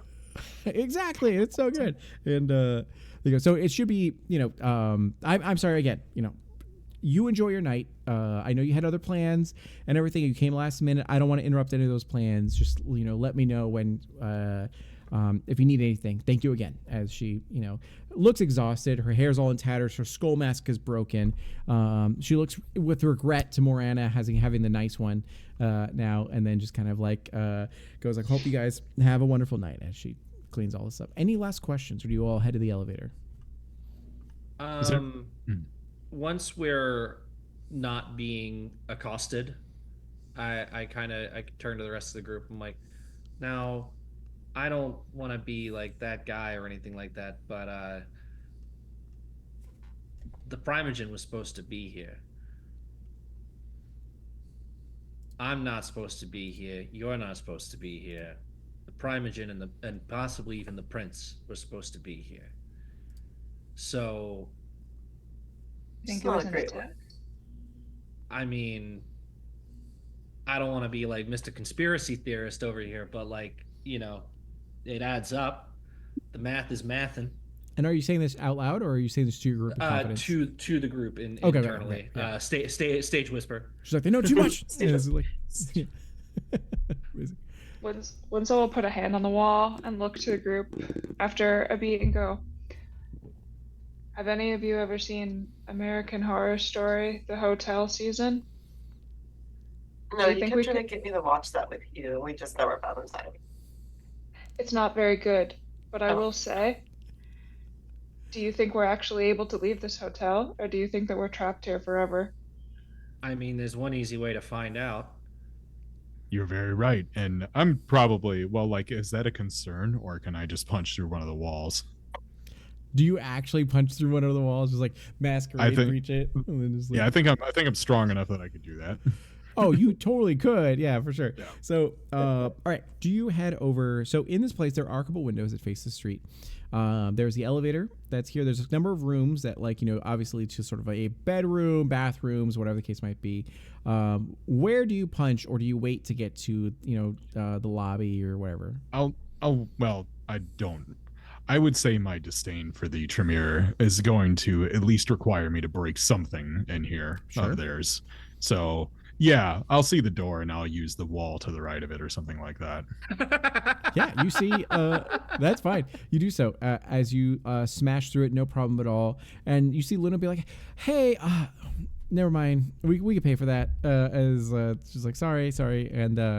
And do you do it to the wall facing the street, or do you just do it in an interior wall? While facing the street. Okay, so you do so. As you do so, there's something that you notice as you like go to punch through it. Whether that stops you or you continue forward is your discretion. But as you look out there, you see that downtown Phoenix has changed dramatically. It's not. Oh, I'm so sorry. No, it is. That's a lie. So it is the same thing. You see people out there like going to Buffalo Wild Wings and Hooters or whatever, and then doing their thing. And as you punch Yes, the actual Phoenix hallmarks, Buffalo Wild Wings, and those are the Hooters. two genders. What are you talking about? So you end up punching this wall, and as you do so, it punches through, but you feel something stop your actual fist. As you see that the brick and stone and everything like that collapse before you, and then it just punches air. And as you punch again, you can't break through this unseen sort of barrier that's sort of here. As you're like, oh shit, that's weird. And then again, Luna just goes like, never mind, we'll fix it. Just like, no masquerade breaches, please. I just don't want to get the final death tonight. A lot's already gone wrong. I might already get the final death actually. As she's like slapping awake some of her people and like giving them squirting blood in their mouths. And then yeah. I try to leave through the door. Okay, so you go to the elevator, or you go to a door that's near here. Open it up, no problem. You see the room, everything's completely fine there. She's like, "That's my bedroom. Please get out." And you just see her room. It's a mess, tattered, and yeah. Sal, do you think it's worth trying to interrogate and find out whether or not, I don't know, maybe this had some nefarious intent for the prince or the primogen? I mean, Sal just kind of gets a little quiet and looks over at Marana. Just feels so bad about all of this. Rona looks like she is mostly unbothered. This cool mask is her new favorite thing. It like whispers to you, be like, "Murder your friends," and then like. She's taking it off at one point and it's just like playing with the jaw, like. Amazing. All right, and then do you talk to Luna or any of the? There's two Tremere that are actually conscious. Otherwise, you can head to the elevator and get out of here. I am gonna go to Luna one time. Okay. I'm going to go over and very quickly say, I need you to look at me. I need you to look at me right now. Tell me in my eyes. Yes. As you look at me and tell me, was this meant for the primogen? Okay. So you ask her that, and she looks to you and goes like, "No, not at all. I mean, sorry. Yes, it was meant for the prince and it was meant for the primogen, but to help fortify their minds and show them that this new power, this, as she gestures vaguely to the whole like situation, was absolutely not in the cards. I would never, put anyone through that. Like if that happened to the primogen or prince, I would die immediately, and probably same with all of my cohorts. As they're like, what? As they're all like, wrecked and everything, and like nothing, everything's fine. But like, no, it wasn't. So if you could keep this like on the down, I don't have much money, but like, I am willing, like, by any chance, do you play like World of Warcraft or anything? Because I'm good there. Like I'm solid there, but like real life currency, I'm kind of light. So It's not about the money. I got plenty of money. It's not that big a deal. I work for the Primogen, all right? I work for Sophia. Yeah, I'm fine. I need to know if they're in danger. Can I be in the background from my earlier intimidation of like, in the back just watching from over the shoulder? I also get It's 8 looming. dice. I Yeah. also get 8 dice in Yeah. charisma intimidation. Christmas donation. Yeah, that's fine. We did just get a donation for $15, which is hunger spike. So whichever one you would like to have additional point of hunger, feel free to let me know. Otherwise, I'll randomly assign it. So thank you again for your donation. It goes a long way. Thank you. So yes, anyone who wants to roll it, feel free to roll it. As go ahead and do Who your. gets extra fun time shit with hunger? And again, when you're rolling your dice, make sure to have one distinct die to represent that hunger die. So it's going to be a part of your dice pool, not in addition to. So as a quick example, Yeah. if you have 4 dots in your total dice pool, 3 of them are going to be normal dice, and 1 of them is going to be your hunger die. And if special things happen if they roll a 1 or a 10 in combination with other stuff. So Yeah. I roll my double digit d10s Nice. for hunger dice. Oh, good. Amazing. Looks like I'm the one who gets hungrier. Ooh. a Thank- hunger spike thank you, for honey. Nox. So Nox, Thank- you end up getting 1 point more of hunger. So the whole situation, maybe it should, maybe you get hungry when you get angry, but like it happens. Angry. I mean, I would not bat an eye at eating one of them. It's fine. Amazing. And then, and Sal, what'd you- unfortunately, we can't grab a Snickers. Like, yeah, there you go. Yeah. I didn't realize you were having me roll.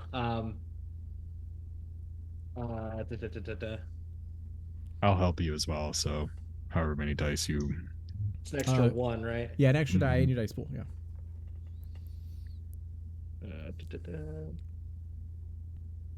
Can you ask her if she has Roblox currency? You're like, that's good for me. I can actually like, yeah. Okay. That's a good call. Hell yeah. 6. So, that's 5 successes plus a 10 on the hunger die. Okay, perfect. So did you get 2 10s or just 1 10? No, just the one. Okay, so perfect. So 5 successes. So what happens now is as you, and what is it that you tell her? Just like it could. This could look very bad for you if this had anything to do with an attempt on Sophia or on the prince or on anybody else Perfect. in their Yeah, and then she retinue. will. she'll This be does like- not look great for you, so I need you to be straight with me right now. She's like, no, absolutely not. I swear to you, I would never do anything. I'm loyal to the prince. Prince Vargas is absolutely like, if we had elections, I would have voted for her. Absolutely. So like, but she just kind of like took that position of power, which I'm never questioning, but I think she's wonderful. And I need some extra time to figure out what happened here so I can explain it. And I'm so sorry again. If there's any way I can, bribe you, as she just kind of like says it What outright. did you, Winslow? What did you say you needed? I have Rubik's cash. currency. As- I would like Roblox dollars. They're called Robux. Robux. Yeah, there you go. I want to drink from one of them.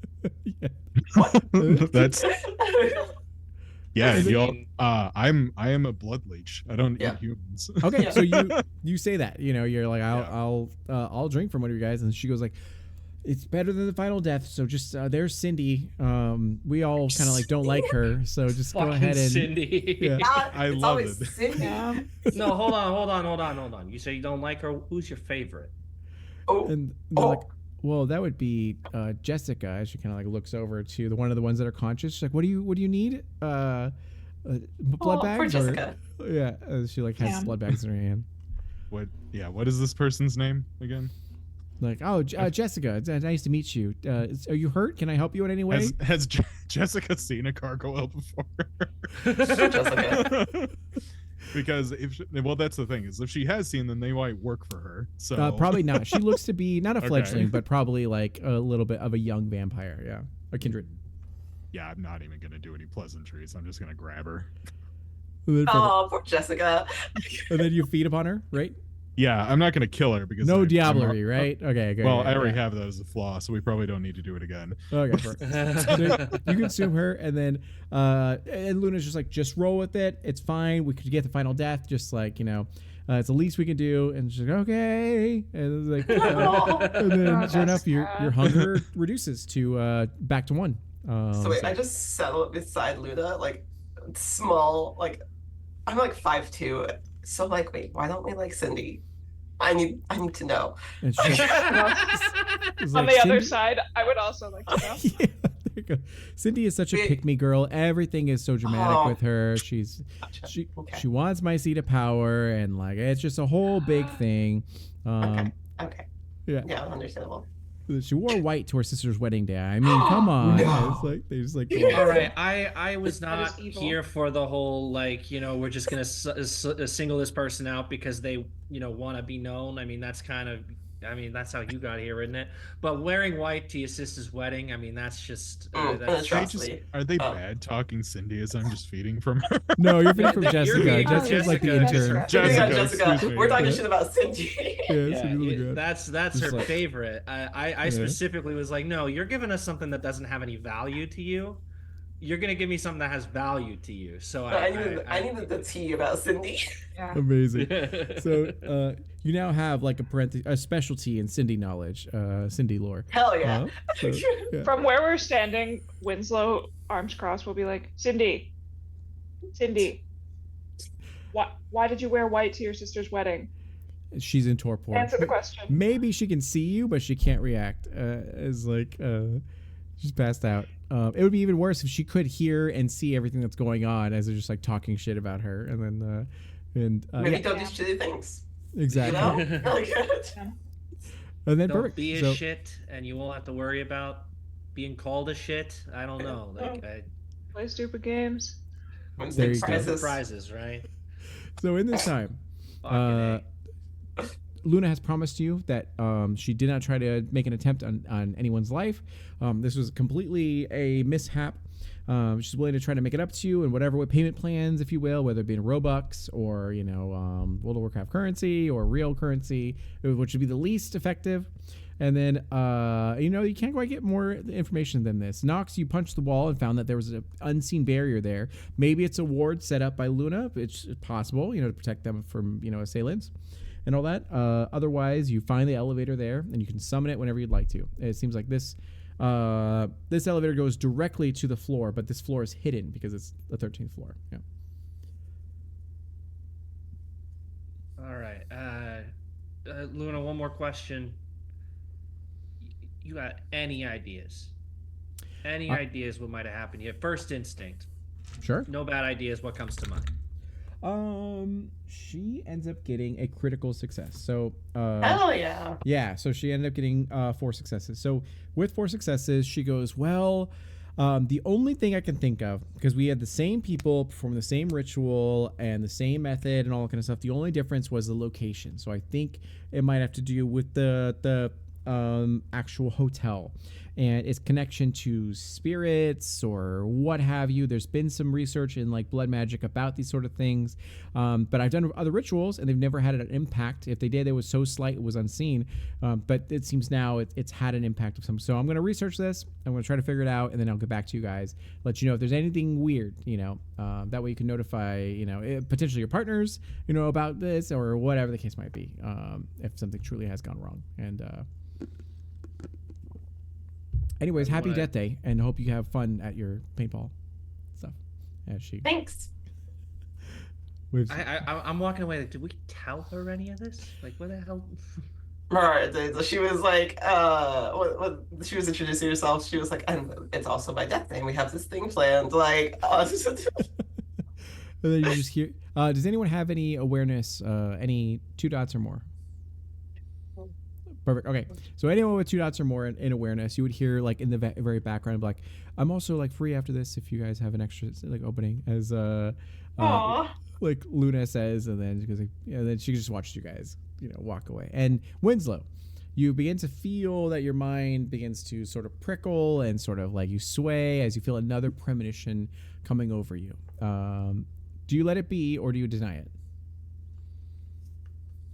Like hold my arms out and I say, Luna, we would love to hang out with you, and then I give in. She's like, oh really? I mean, I wasn't. You've got work to do. I didn't try to another time. You can join us afterwards. Wait. Okay, I'll give Luna my number. Give Luna my number. Give Luna my number. I pass out. Like, pass out. Yeah, amazing. Count again, until Nox says otherwise. So, yes, you guys end up making your way to this elevator. You get in here. You see that there's actually a woman inside of it. She's dressed very finely in sort of a red sort of gown. And she goes, "Are you guys going up?" Or as she's like waiting to like press a button for you. We're heading down. We'll catch it on the way back. It's like, oh, good. I've never seen this floor before. That's weird. As she kind of like hits the lobby button, and then you all pile in. And then when is your friend okay? She looks kind of too much famous. to drink. Don't worry about it. So of course. As she just like sits there and kind of like hums a little tune and everything. So as you guys get down and this elevator descends and it kind of shakes and shudders and gets down here, Winslow, everything around you sort of like breaks and fades away as you find yourself in a different place, with just seemingly still within the hotel, as you hear the sounds of weeping, deep sobbing and crying, as you look out and see that there is a woman that is actually on a sort of stage. It's a bunch of chairs are before them, completely empty, and she is just like full-blown sobbing at this point. Anything you say to her as you look around and you are alone here? There's nobody. Is she on stage crying? She is not like performing, but just like sitting with her legs dangling and all that kind of stuff in a wedding dress, beautiful wedding dress, and all that. That must be Cindy's sister. Yeah, there you go. This actually is all about Cindy. Thank you for Big bad. Winslow takes a seat and goes, "I love avant-garde theater," and just stares at the woman crying. Is she crying blood or is this real tears? That is a great question. She would be crying real tears, as she is like sobbing. There's something odd about her though. You can't quite pick it up. If you'd like to, you could do a wits and awareness check. Yeah, I would like to do that. But I am making myself known. Like You call out as to her?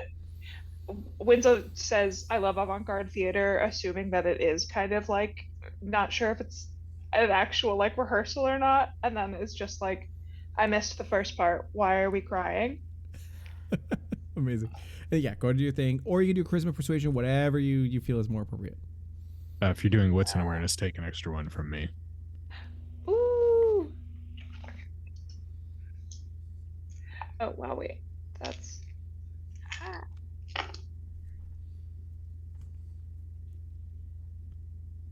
Okay.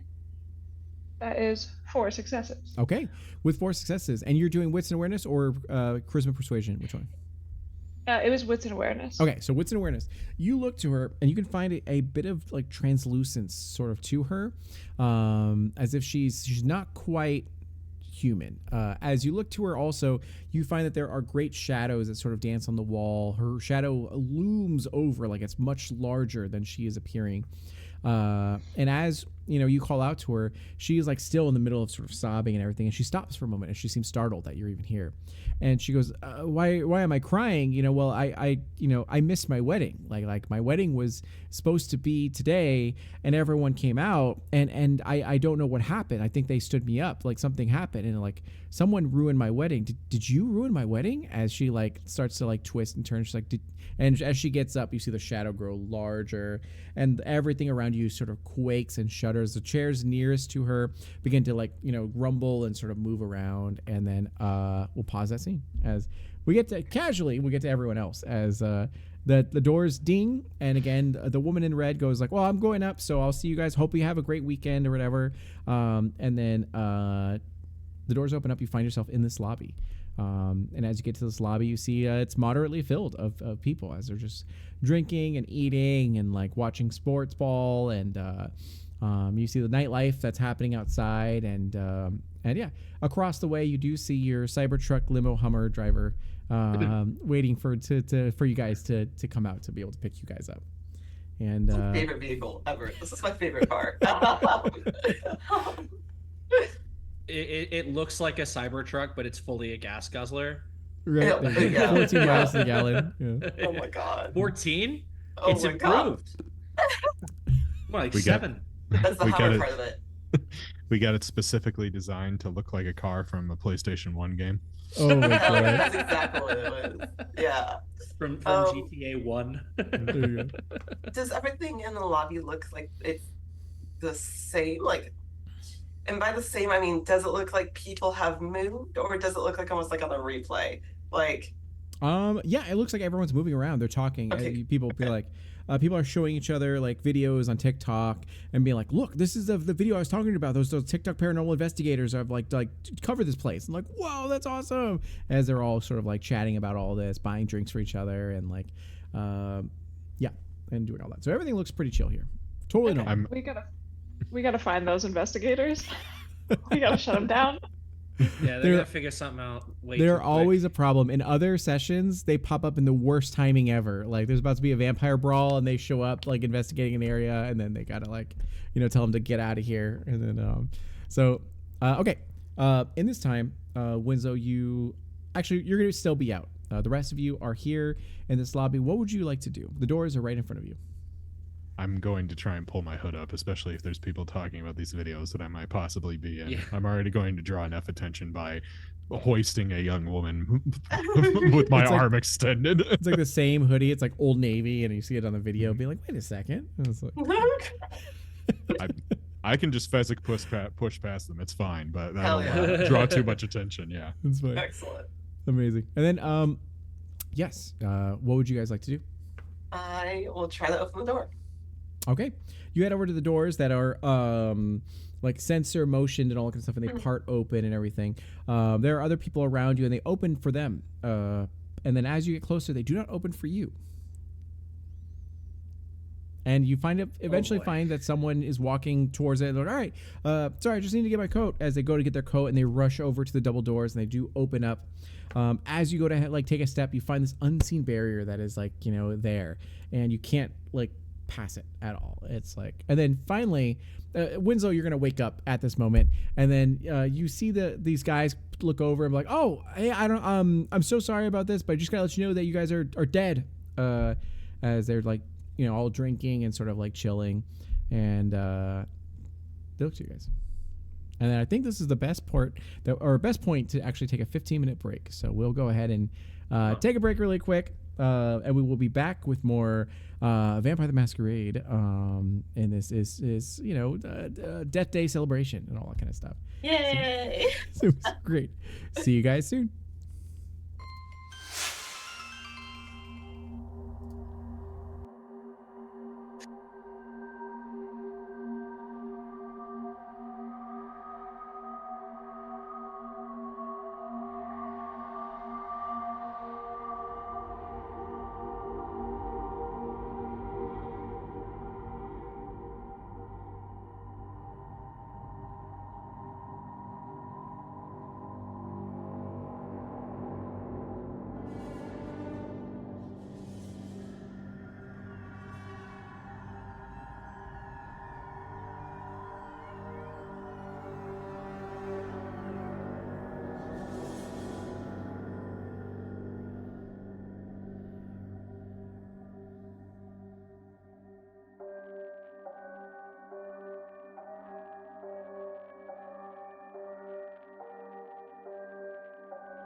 Hey everyone, hope you guys are all doing well.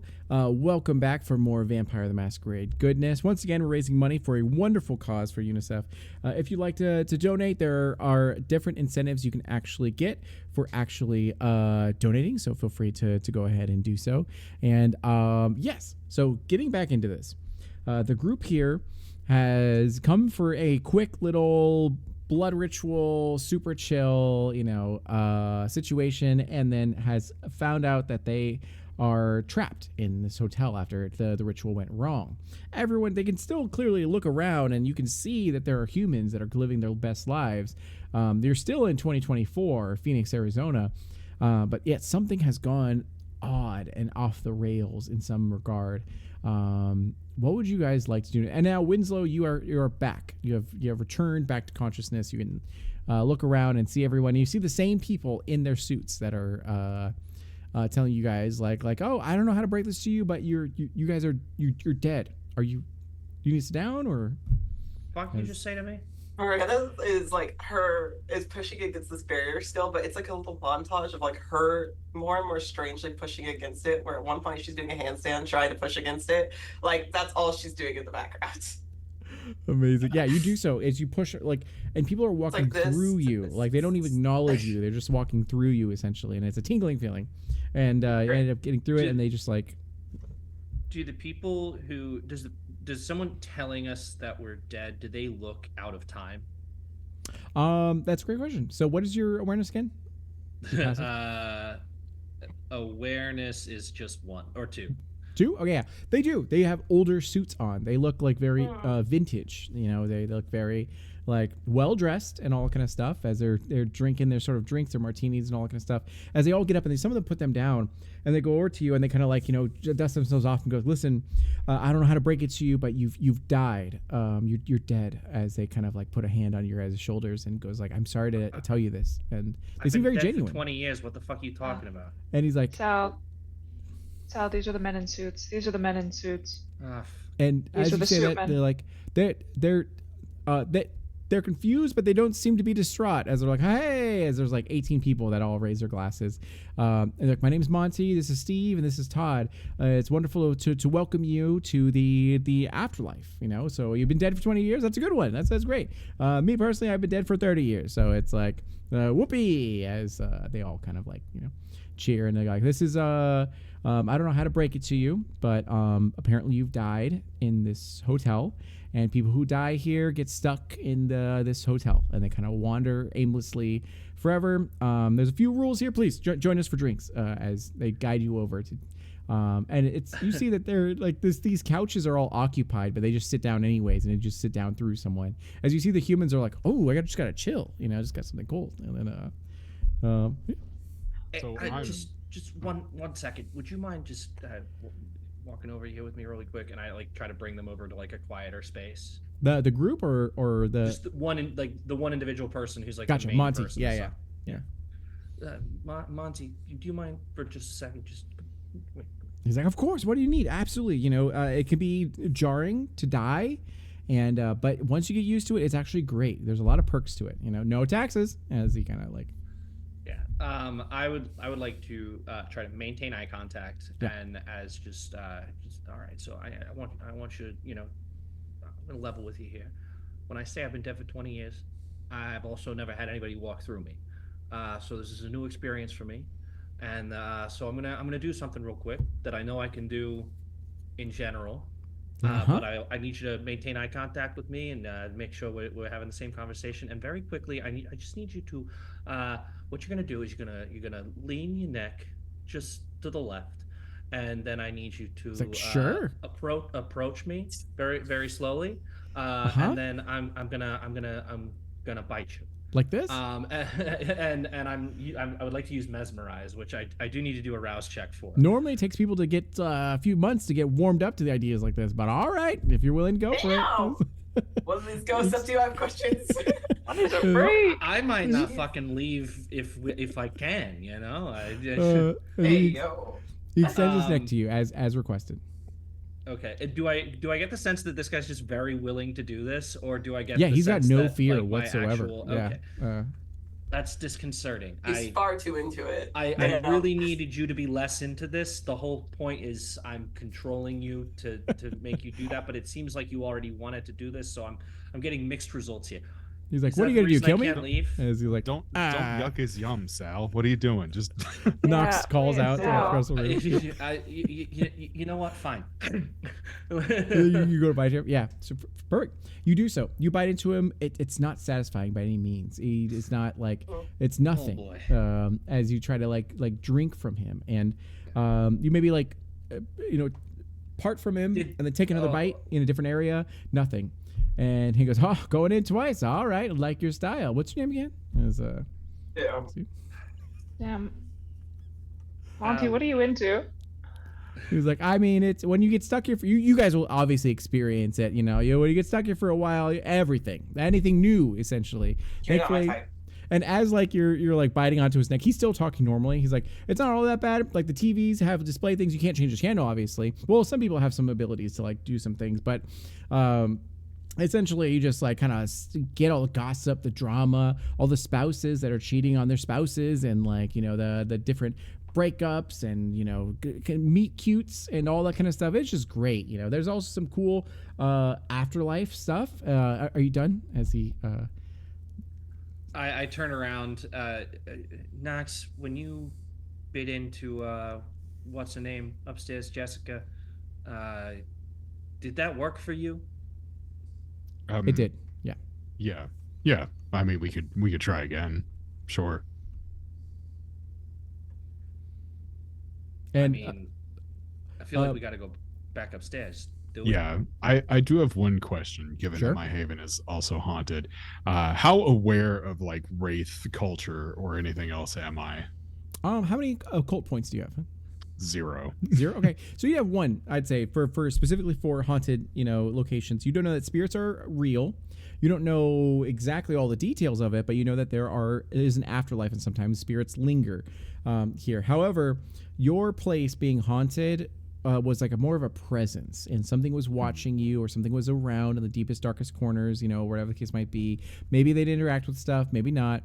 But here, this is like way more intimate and way more like together than you'd ever seen this. They're all sentient. They all are aware of their circumstances. They're okay with it. They have a community. This seems completely abnormal from this. And meanwhile, in the background, maybe you guys are like listening to him, and Monty will be like, there's a few things you can do here. There's an afterlife jazz club that all died in a horrible fire, but you know what? They got stuck here, so they play every night.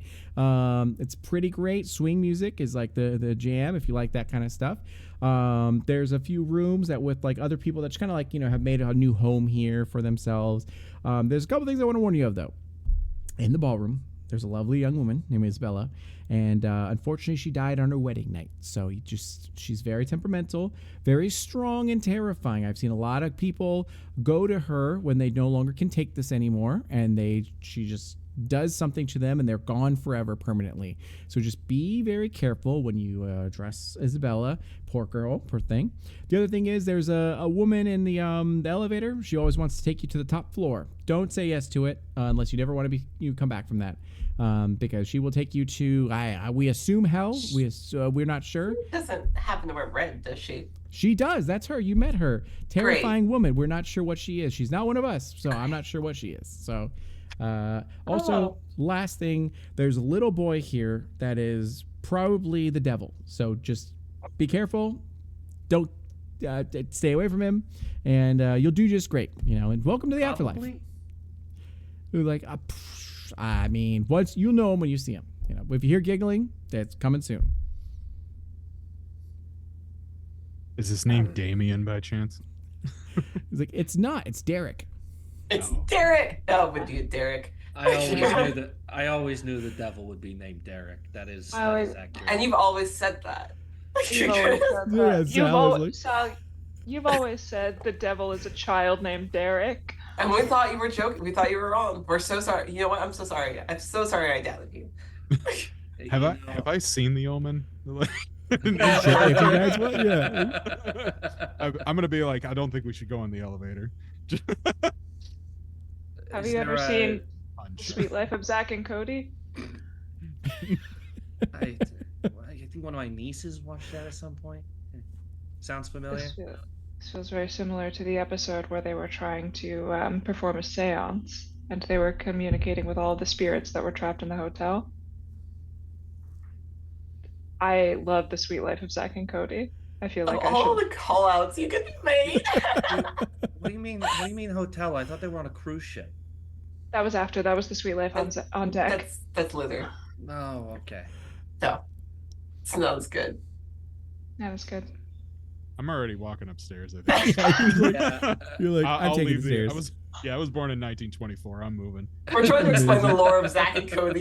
Yeah, the whole time while you're walking, they're explaining it to you. Like, it's great. Brenda Song is an amazing actress. Should have got more roles, and like you just like go through. Truly. I'm just gonna be like the dad. Be like, sure. Yeah, she's dating the guy from Home Alone now. They have a kid. Right? Like, Yeah. I'm very happy. Yeah, they're very happy, very cute actually. So, as you're walking through here, you find yourself getting near the staircase. As you do so, you hear the wailing coming from a ballroom. Now, while you look over there, you see that there's seems to be some sort of reception happening for another wedding here. And as you kind of like peek in, you see the room is filled with people they're just like partying, having a good time, embracing this. And sure enough, there's a woman that's just like watching this couple that's kind of like loving each other and everything like that, as she's like just looks so downtrodden and so sad and all that. It's odd that a woman here is in a wedding dress, while the bride is clearly in their sort of wedding dress that's kind of like there and everything. Damn it, it was fucking Cindy.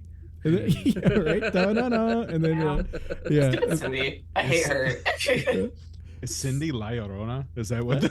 No. Yeah. And then so you end up seeing that they're like the one you saw in your vision, which that hasn't come to pass yet or anything like that, and then is here in this ballroom in the by them. She like as the bride and groom begin to like get up to actually do their dance and everything like that, she also tries to get up and like step in place of the actual sort of like bride to actually try to like dance with this groom that she has no idea who he is or anything like that.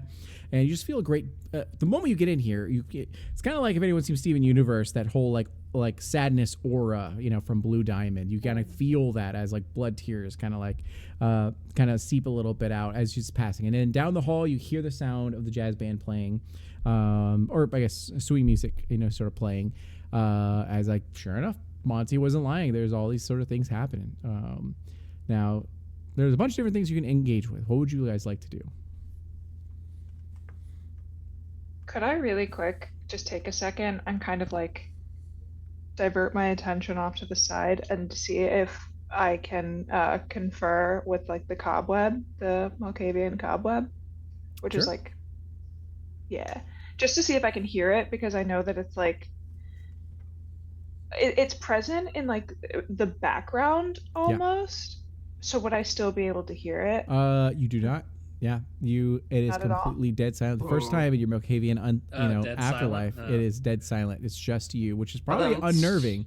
You know what? I'll have you do a willpower check to see if you can, if that's gonna terrify you. So whatever amount of willpower you have, go ahead and roll it. You need 2 successes not to be terrified. Somebody turned off Winslow's sleep fan. Winslow's CPAP machine. Okay. God, that sounds. Jeez.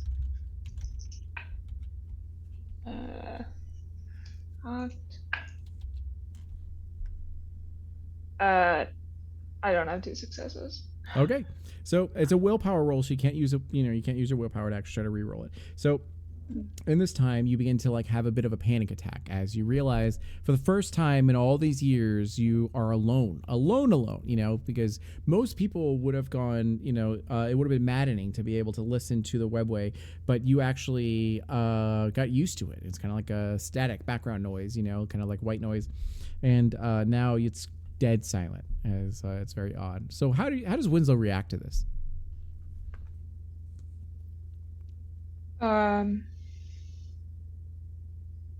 I think they like kind of stumble off to the like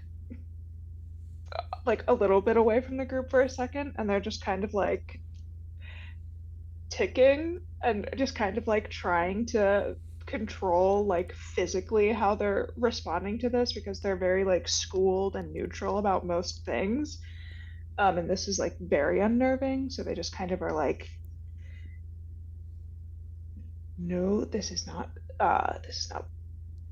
it doesn't feel like it's a bad thing, but it doesn't feel like it's a necessarily good thing. And if we're dead for real and we can never hear the web again, then maybe it is good to be released, but maybe it is not good to be released because we lose And our synapses. you all recognize that like Winslow's going through something. Now, this isn't the first time that Winslow's had a reaction like this. They are Malkavian, and they are prone sometimes to having outbursts sort of like this. But and in this situation is unnerving to you all. You're kindred. You can survive being hit by a car or a bullet, and all, kind of have your arm severed off, and you'll be fine. But trapped in a haunted hotel, that's a new one for you guys, and that's kind of, you don't know how you're going to get through this. Any words of comfort that you offer to Winslow, or just like classic Winslow, and kind of move on? Classic Winslow, look at it. Damn. I think Sal gets a little bit concerned, and he doesn't want to like these people, but he does against his better judgment and arguably against his will. Hey Winslow, hey, look at me. I need you to look at me.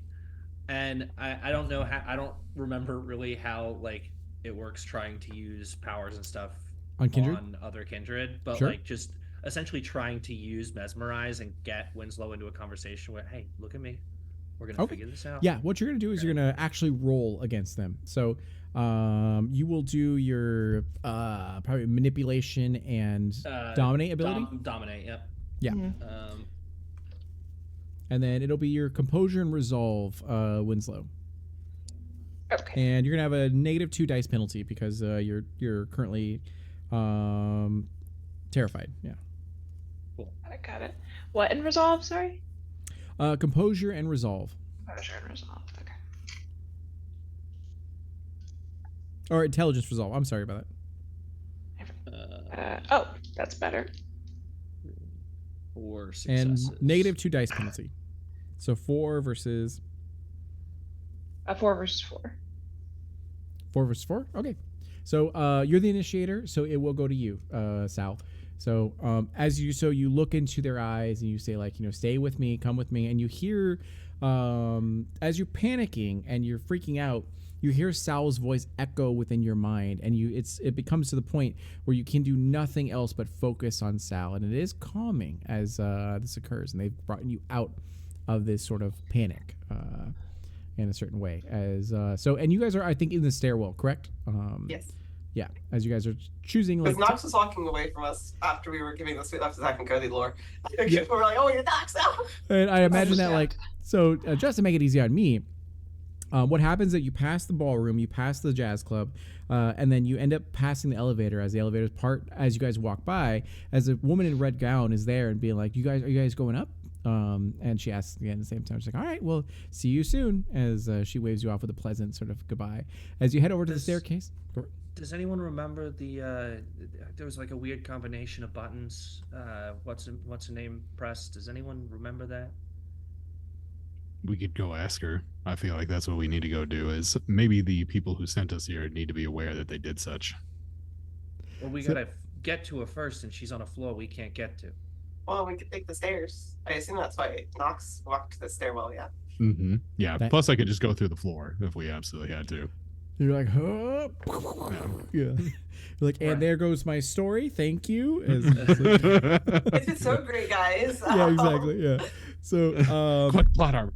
Yeah, you opt to go to the stairwell. As you go to the stairwell, you find that the temperature has dropped tremendously, which is totally chill. As you get in Is here, Is it? Is it so chill? Wow. Oh, it is. The Yep. temperature dropped and it's chill? Yeah, All right. yep. All right. There's So- a chill in the air. okay. But Wow. so in this time, you get to the stairwell. As you get to the stairwell, you're having the scene. You get up the first flight of stairs, you get up the second flight of stairs, and you stop to be able to address Winslow as you look into your mesmerize, and it works. Your venture abilities work on your Malkavian companion, and it helps to calm them down. And in this, you probably all stop to kind of like look back to make sure Winslow's okay, and it does seem like they're doing all right. And it is at this time you hear the sounds of giggling that occur to you. Definitely sounds like a child of some kind, but you're vampires. What could a child do to you? As a Ron ball. just immediately yells, "We're not interested, Derek."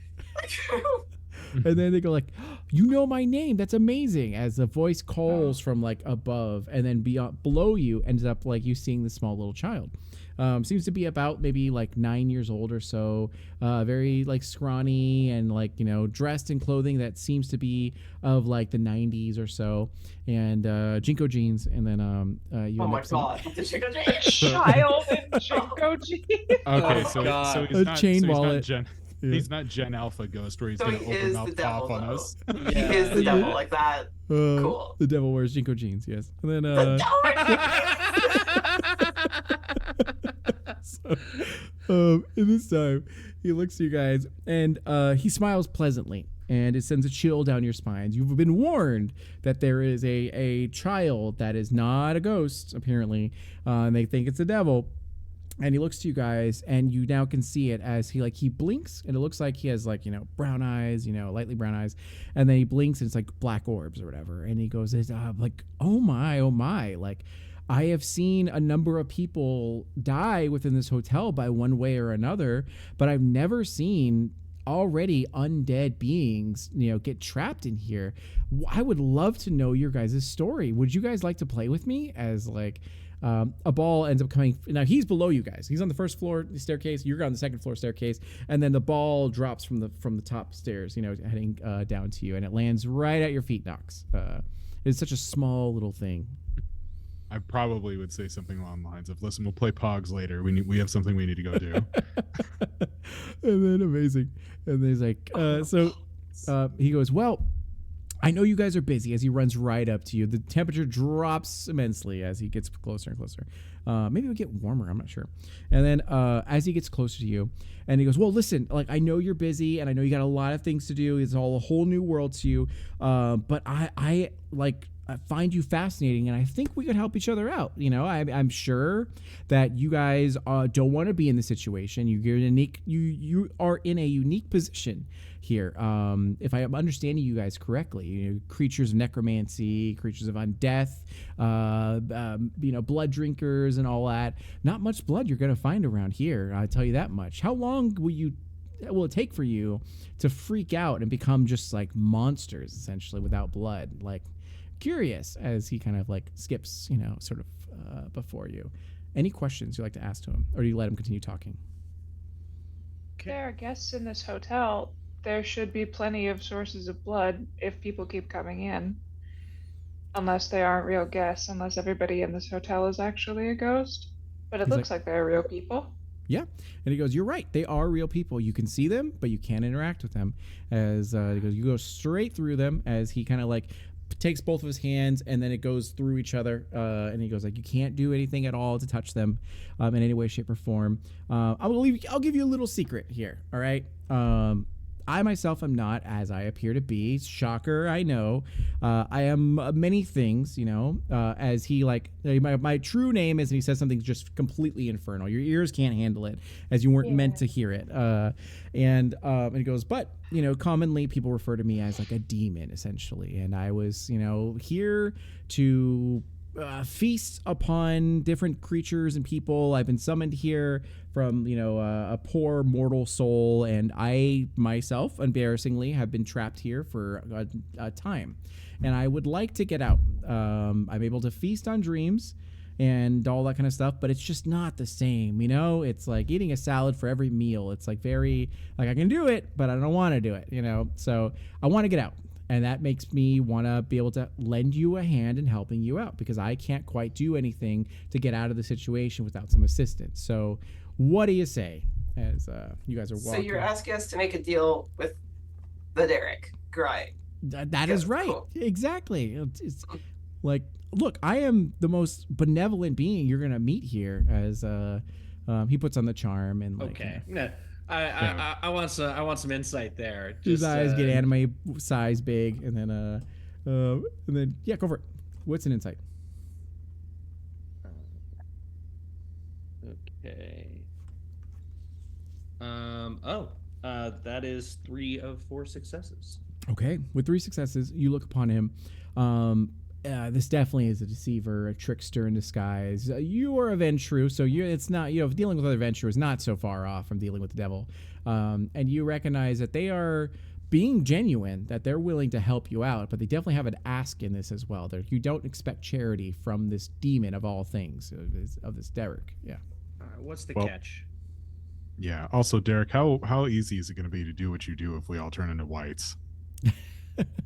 And he goes, not very. You are probably my best shot of doing this. So I'm hoping that you're willing to like work together, allies of convenience, if you will. Once we do this deal, we're good. Walk away. Why does that sound familiar? Allies of... Oh, that's us. Oh shit. Yeah. And then he goes, that's right. We could be friends. We could be like, don't you want to get back to celebrating Miranda's death day and going to do paintballing? It'd be so much fun. Like, can you imagine? As it just paints this sort of picture for you guys. And then and he goes like, listen, here's the deal. The reason this hotel is the way it is because of some pesky humans wanted to get immortality, and they messed with things they didn't understand, and they ended up getting what they wanted, which they could never die. But they got stuck in this hotel, and now everyone who dies here will never pass on in whatever manner there it is. And unfortunately, everyone who was trapped, at that point, is stuck here as well, including myself, as I explained before. Now, normally, humans, if they die, they get stuck here, but not you guys. Not anything that is weird or supernatural. They seem to be impartial to it. They could feel it, sense it sometimes, but nothing really comes of it. So I felt a quake within this hotel, and I feel like it was you guys doing something, and I'm not sure exactly what it was, but that's why I think that since you guys are here, you could help out. The humans that are on this top floor, the penthouse, the suites, and all that kind of stuff, they have barred entry because there's one particular human that has the power still to conduct their rituals, and they're kind of like a warlock of some sort. They're like a mage, if you will, and they've actually set up these barriers and wards to protect themselves. So I, unfortunately, through all my swindles and dealings, have been unable to penetrate that barrier. They've put it up specifically to ward off my kind, and I would like nothing more to feast on their soul. Once you guys are successful in taking down these wards and barriers, the key takeaway to disrupting it is that his daughter is actually in the ballroom. She had a wedding. She unfortunately died. I wouldn't say it was a coincidence, but I've never been able to get answers from her or her father before. But I recommend pursuing that, if you will. Talk with the dad, get him to take down the barriers, and once you destroy his soul, or stop him, or convince him to stop all this, then everyone's souls will be free, and that's great. And we all get to go home. You get to go home to your paintballing, and then I get to go back to the infernal plane and do my things, and all these spirits get to go to wherever they want to go to, or will go to, and it'll be great. So what do you say as looks to you guys? All of that still sounds genuine. It does, yeah. So you could definitely tell that. Does anyone have points in occult? I do. Hold on. I think I have 2. Two? Okay.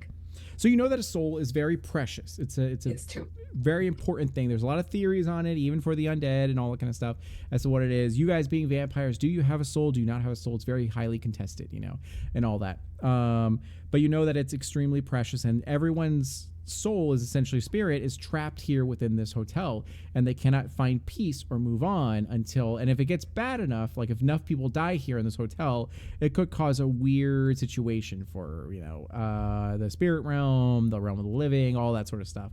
And to feast on an actual soul would be to torment it for eternity. It'd just be like completely just like a terrible, morally, ethically bad thing. But if this guy caused everything, then maybe he deserves it. So that's the only caveat, is that it's a really nasty eternal damnation thing that could happen. But that no one else does. It's just kind of like, whatever, feast on his soul. And it's like, sounds good to me. And yeah. Winslow. And Winslow is also doing the raised hand. Oh, gotcha. Imitating Miranda. And Derek will also say like, Winslow. You. I think perhaps I am experiencing some crossed wires because it is suddenly very silent in my mind, so excuse me if this doesn't come across in the way that I intend it to. I don't trust anything that you are saying. You don't seem like a trustworthy figure to us, and I don't understand why it is that you would be trying to help us with no gain for yourself. You don't seem like the kind of person who would do something just to escape. I think this feasting on the soul thing, I think this gives you a bigger boon than you are explaining to us. And he goes, normally you are right. As you guys are approaching, you're on the 10th floor now, almost going to get to 13th. And he goes like, normally you are correct. I would never lower myself to dealing with beings of your caliber, saying it kindly, because in my opinion, you are mortals plus. You are no better than a mage or whatever the case might be. You're just a cute little thing. But truly, if I stay here for too long, I myself would disintegrate and pass on, and that's not something ideal for me. I don't want to be here. I don't want to, again, eat salads my whole entire eternity. I want to get out of here and return back to get to the real deals. And there's a whole hierarchy. I'm not going to get into it, but I want to get to that archdemon status and everything. I got to have a thicker chain wallet, and I don't get that unless I actually am able to accomplish some things. So, Sal was totally sympathetic to the whole salads for the rest of your life thing. I mean, he's a very big deli on the street corner kind of guy. As soon as we start talking about blockchain, we're done with this conversation. Winslow pulls up and you can see their giant wallet chain. It's a huge thick one from a construction site or something. Amazing. Aiming for the big leagues. Respect. Respect. I think maybe we should talk to Luna first, and then if that doesn't provide any knowledge or information to us, then maybe this is a good secondary option. You're like, yeah, of course. Take all the time you need from it, but when we do indeed have time. Yep. And then did you do a rouse check, Sal, for your mesmerize? Remind me what I need to do for that. Roll a d10, and then you need a 6 or above. If you get 5 or below, your hunger goes up by 1. 8. 8, you're good, yeah. And he goes, when you start getting hungry, let me know, when you want to deal. Just say my name, and I'll be in whatever shadow is in the area. And then, do we need to say it 3 times, or will you just appear? He was like, nope, just one. Just great. Yeah, just swing your chain wallet, once, twice, thrice, and I will appear. And at that point, you arrive to the 3rd floor. As you get here, you see that it says staff only, personnel, all that kind of stuff. And there's a very thick door with no window there. Are you guys thinking of picking the lock, or using finesse, knocking on it, charisma, or are you thinking of just bashing it down? I will knock on it first, and then I'll be like, knocks if they don't answer. Knocks. It's all you. Sure, yeah. First we knock, and then we knocks. Exactly. There you go. Oh my god. So you go ahead of this team. This and happens you knock constantly. on the door 3 times. Go ahead and do a charisma and persuasion roll. If you have stunning or awe or anything like that, feel free to add those dice as you call out or whatever you like to do. Yeah, Yes. take an extra from me on that. Okay. You said charisma, yes? Yes, charisma and I'm persuasion. so glad you've picked my highest stat. I'm so glad. A Toreador You've activated charisma? my trap What? card. Yeah. I know, right? Shocker. Let's see here. These have an extra. Great, I have 4 successes. Okay, 4 successes. What do you say to get them to open the door? Ooh, that's a good question. If you wouldn't mind opening up, that would be lovely. Otherwise, this will go a lot more poor for you. I would really just appreciate the diplomacy in opening this door and making this very simple. Otherwise, I have a friend who would very much like to open this door in my stead. Thank you so much. And you hear on the other side, they're like, who? I think someone's at the door, Luna. And they're like, oh, okay. And they hear you and be like, I don't need any more property damage. Hold on 1 second. As you hear a series of clicks and some locks, and opens up. And you see Luna. And you see that there's Jessica. Looks very weary to Nox. And then and you see them kind of like you guys are still here? Is there something did you forget a wallet or something like We that? can't leave. And they're like, you can't leave? Is that a joke? I'm sorry. I'm just as they let you guys in. We're and you dead. like And- all the way dead. And you see that they've used a majority of the blood bags. There's like one blood bag left that they have, and most of the people, except for Cindy, are conscious now. Not doing too well, as they're all comparing notes and kind of chatting about what's going on. And like it must be sort of the spirit realm and interference or whatever. And they're like, "Oh my God!" They said they can't leave, and they're like, "What?" Like, I'm sorry, Jessica, go downstairs and see if you're able to leave and let me know. And she's like, okay. As she goes over and then opens the elevator, and you see the woman in red is like going up, and then she's like, I mean, I don't want to impede. Like, you were here first. Do you want to just go up? And well, let's go up, and then afterwards I'll go down with you. Jessica. Jessica, it's okay, you're dead. Don't go up. Jessica, don't go up. Okay, you say that? Just go to the lobby first. Yes, go to the lobby first. Yeah, you hear the woman in red being like, oh, it's so lovely upstairs. You have to see it. There's a pent suite with amazing sort of view. You know who would love upstairs? Cindy. Cindy would love upstairs. Cindy would really love it. Cindy would actually really love it. Like drag her body. Small side question: do they just keep knocking Cindy out? Is that the reason why she's not up yet? Or they just haven't bothered to help her recover. Yeah, just take Cindy blood is from actually Cindy. staked. Yeah, there you go, staked. We Poor must be Cindy. like, all right, they're gone. Let's stake her. So, in this time, Jessica will heed your advice and be like, I guess I got to go to the lobby first. I'm sorry. And she's like, no worry, dear. Yeah, then she hits the lobby button and it closes. And then, dozy Jessica. And Luna goes like, and you, I assume, catch her up on everything that like, we can't leave. Something's gone wrong. She's like, oh my God. Oh, like it's worse than we thought. Like we did some research here, and it is this place has a like link with the spirit realm that is so strong and so thick that it's actually interfering with some other rituals. I've never tried this caliber of ritual before, so it never would have impacted my other sort of like minor rituals. But because I tried with this one, it's like I think we're trapped for a good while. I don't know exactly how to get back, but we have been removed from the plane of the living with it entirety. We're not here at all. As she looks out to it, like we can interact with objects, but we can't like move them. As she tries to move a chair and tries to move everything, and it's just not working at all. And then she goes, whatever we had on our like person, apparently that's still fine. As she pulled a blood bag out or whatever, and then was like, here, I don't know if you guys need this, but here's a blood bag if you need it, and you have one blood bag. Are there any of the wraiths by us? No, you see none of the Okay. yeah. I'm Do you have curious any, if the sun comes sorry, up. I was going to say, does the sun come up here? Ooh, It's not yeah. bad for me. It's bad for the rest of you. Yeah, right. That's a very good point. No, why no? Yeah. Mm. And they essentially say like oh my God, the sun. Yeah, I mean, I guess we can all sleep in my room because that's not, shrouded or that have a gaping hole in the wall, as there is like a gaping hole in the wall created by Nox a little bit. I wonder where that came from. Weird. You said Damn, we you can't. guys should get your walls fixed. You should request a transfer. There you go. You said we can't like interact with like move objects and stuff like that. And Hey, she goes, yes, there seems to be like a delay, but like if you really try, you could move some things, but that power is going to fade to the point where because we're transitioning from the realm of the living and moving over to the realm of the spirits, and so your ability to interact with mortals and living things is greatly being reduced. Go. Yeah, Nox, you want to see if you can move that? Nox, knock, eh? Yeah. Yeah, sure. I'll attempt to. Okay, so you go and give me a strength and athletic check. Okay.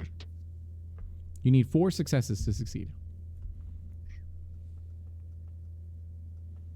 How's 5 sound? Okay, that's good. You're able to move it, but it does take a lot, like way more than you needed. And you can tell that your strength and everything is being greatly reduced with these objects. But sure enough, you're able to move the chair as everyone's like impressed. I'm like, oh my God, like that's amazing. Like there's benefits to it. We don't have to go through doors. We don't have to do anything. We just float through them, which is great. But then it'll be harder for us to get back. So whatever we do, we're going to need to do it quickly because we're going to run out of blood bags. And I'm not sure if there's a way that we can take from the living, this blood we need, but our hunger is still clearly here because we've been trying different rituals and we're starting to get a little bit famished, a little bit peckish. Well,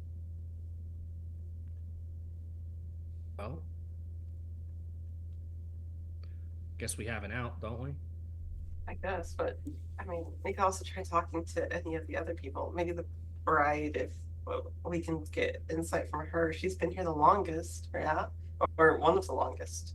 Isn't the guy who's calling all the shots just upstairs? Yeah, her dad. Maybe we could go talk to him. Yeah. And if talking doesn't work, I'm sure we can find other ways. I'm all for other ways. Amazing. And then, so in this time, you summon the elevator, and then the woman in red is there, and she goes going up, and looks to you guys. Same pleasant, cheery. One floor, just up to the boss man. Where's the boss man? It's like, sure, he's going to be on floor 18. He's wonderful. 18. Mr. Duvant is a great and benevolent sort of person. He actually financed a lot of this hotel. Did you know that as like you guys get into this elevator? What was your name? We didn't get that. He's like, oh, my name is Sarah. It's nice to meet you. I'm actually, I'm here on a special invitation from Mr. Duvant. I'm like a secretary and all that kind of stuff. And I just like, my whole goal was to man the actual elevator to help out anyone, because it's like a special party that Mr. Duvant has. And anyone who has to attend, I'm helping them get there and all that. So they're pleasant. It'll be great to see you guys. You guys look nice. As she goes like, is that a chain on your wallet? It is my wallet chain. It's so I can keep track of my wallet in case it falls out of my pocket. You know, that's something. As she tries to be pleasant, but she clearly is like unnerved by that. Like, okay, as she just hits a button and like, bing, goes up. Totally ignores Nox, this like giant hulking, like, clawed individual. I reach into my pocket and I go, "Would you like a wallet chain?" And I give her my spare wallet chain.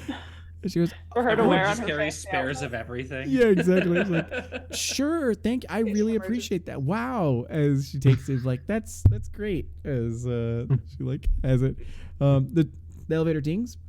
Actually, kind of like dongs a little bit. It's like more nefarious. And as the nefarious, like it's been dinging on every floor, and then we get to this one, dong. Like dong. Yeah, exactly. As there's a mist of fog that kind of rolls out from it. Oh no! And it goes, all right, Mr. Duvant is right down the hall. Can't miss him. He has a penthouse sort of suite, and then you'll be able to go from there. Have a wonderful stay. And as you guys exit this sort of place and are in the hallway, you feel a calling, a looming from you. Now it's there in your mind, but it's not that bad. Like it's like, it's as if someone like a new venture was trying their domination powers for the first time on you. It's like not that bad at all. And as you walk sort of through here, and you end up seeing that there is the house. The door creaks open for you as more mist falls out. What would you like to do? Hey, you know how earlier we said that like when we asked not for Cindy but Jessica, because Luna really likes Jessica, you don't think that this may have been the same thing with his daughter, right? Of like sacrificing something you love, just out of curiosity. Great. I think, yeah. I'm at this point, I'm probably like, listen, I don't know how much time we have for speculation about anything. Yeah, I think we just follow the fog machine and hope that whatever we need is on the other side of it. Yeah, that's fair. I just figured I'd already thought up. Okay. I think we're all pretty not okay with everything that's going on here, so I think we're gonna have to figure it out one way or another. Sure. Okay. I will continue on, but Nox is probably right. We should probably follow the fog. Yeah. Be like, listen, if anything comes to hurt us, I'll hit it really hard. And if that doesn't work, then we can start panicking and figuring something else out. Thank you, Nox. Yeah. Thanks, Dad. So in this time, you walk down this very long impossibly long hallway, and you end up getting to the end and finding the door creak open for you. As you get through there, you see it's everything kind of like, it's almost like a fog gate for Dark Souls. And as you get through there, you end up seeing it's a very nice sort of like upscale, very sort of vintage penthouse suite. As it's very large, and he goes, "Oh, your guests, wonderful to meet you." As he kind of gets up, looks very dashing, dapper. And he goes, I'm so glad that Sarah was able to find more people to come over and give me company. It's wonderful to make your acquaintance. As he goes up and he goes, "Martini," as he kind of has glasses ready for you guys. And he goes, "Please come and sit with me." And Winslow, is at this time that does anyone have Sense Unseen? Ew, I don't think so.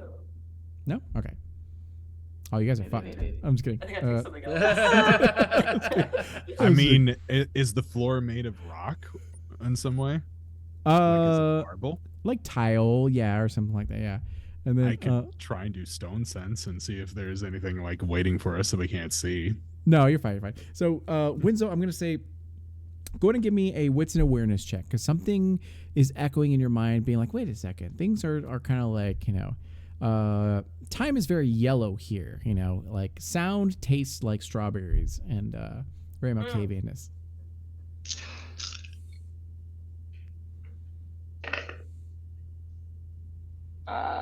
That's 4 successes. Okay.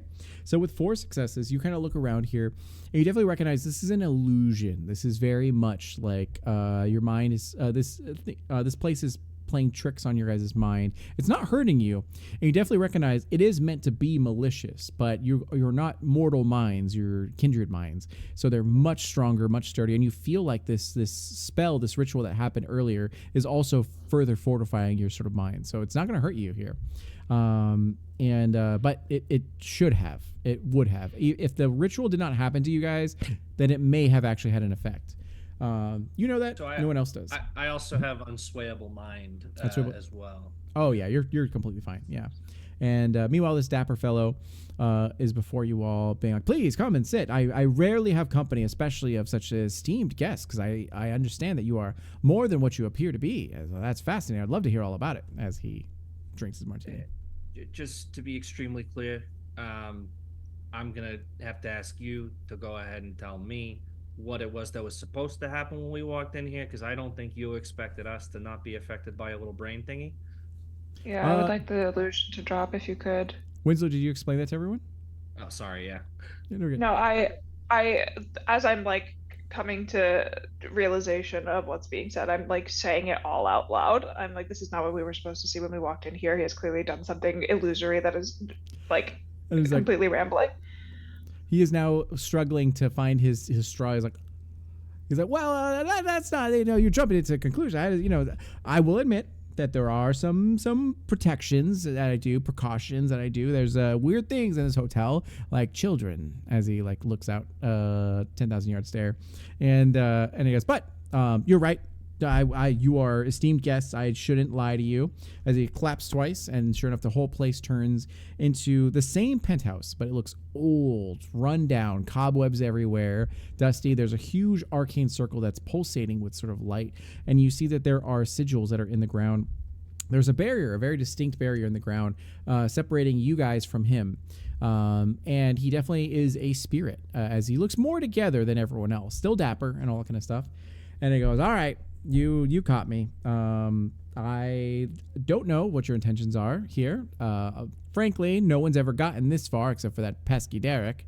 Damn him. And, so what can I do for you?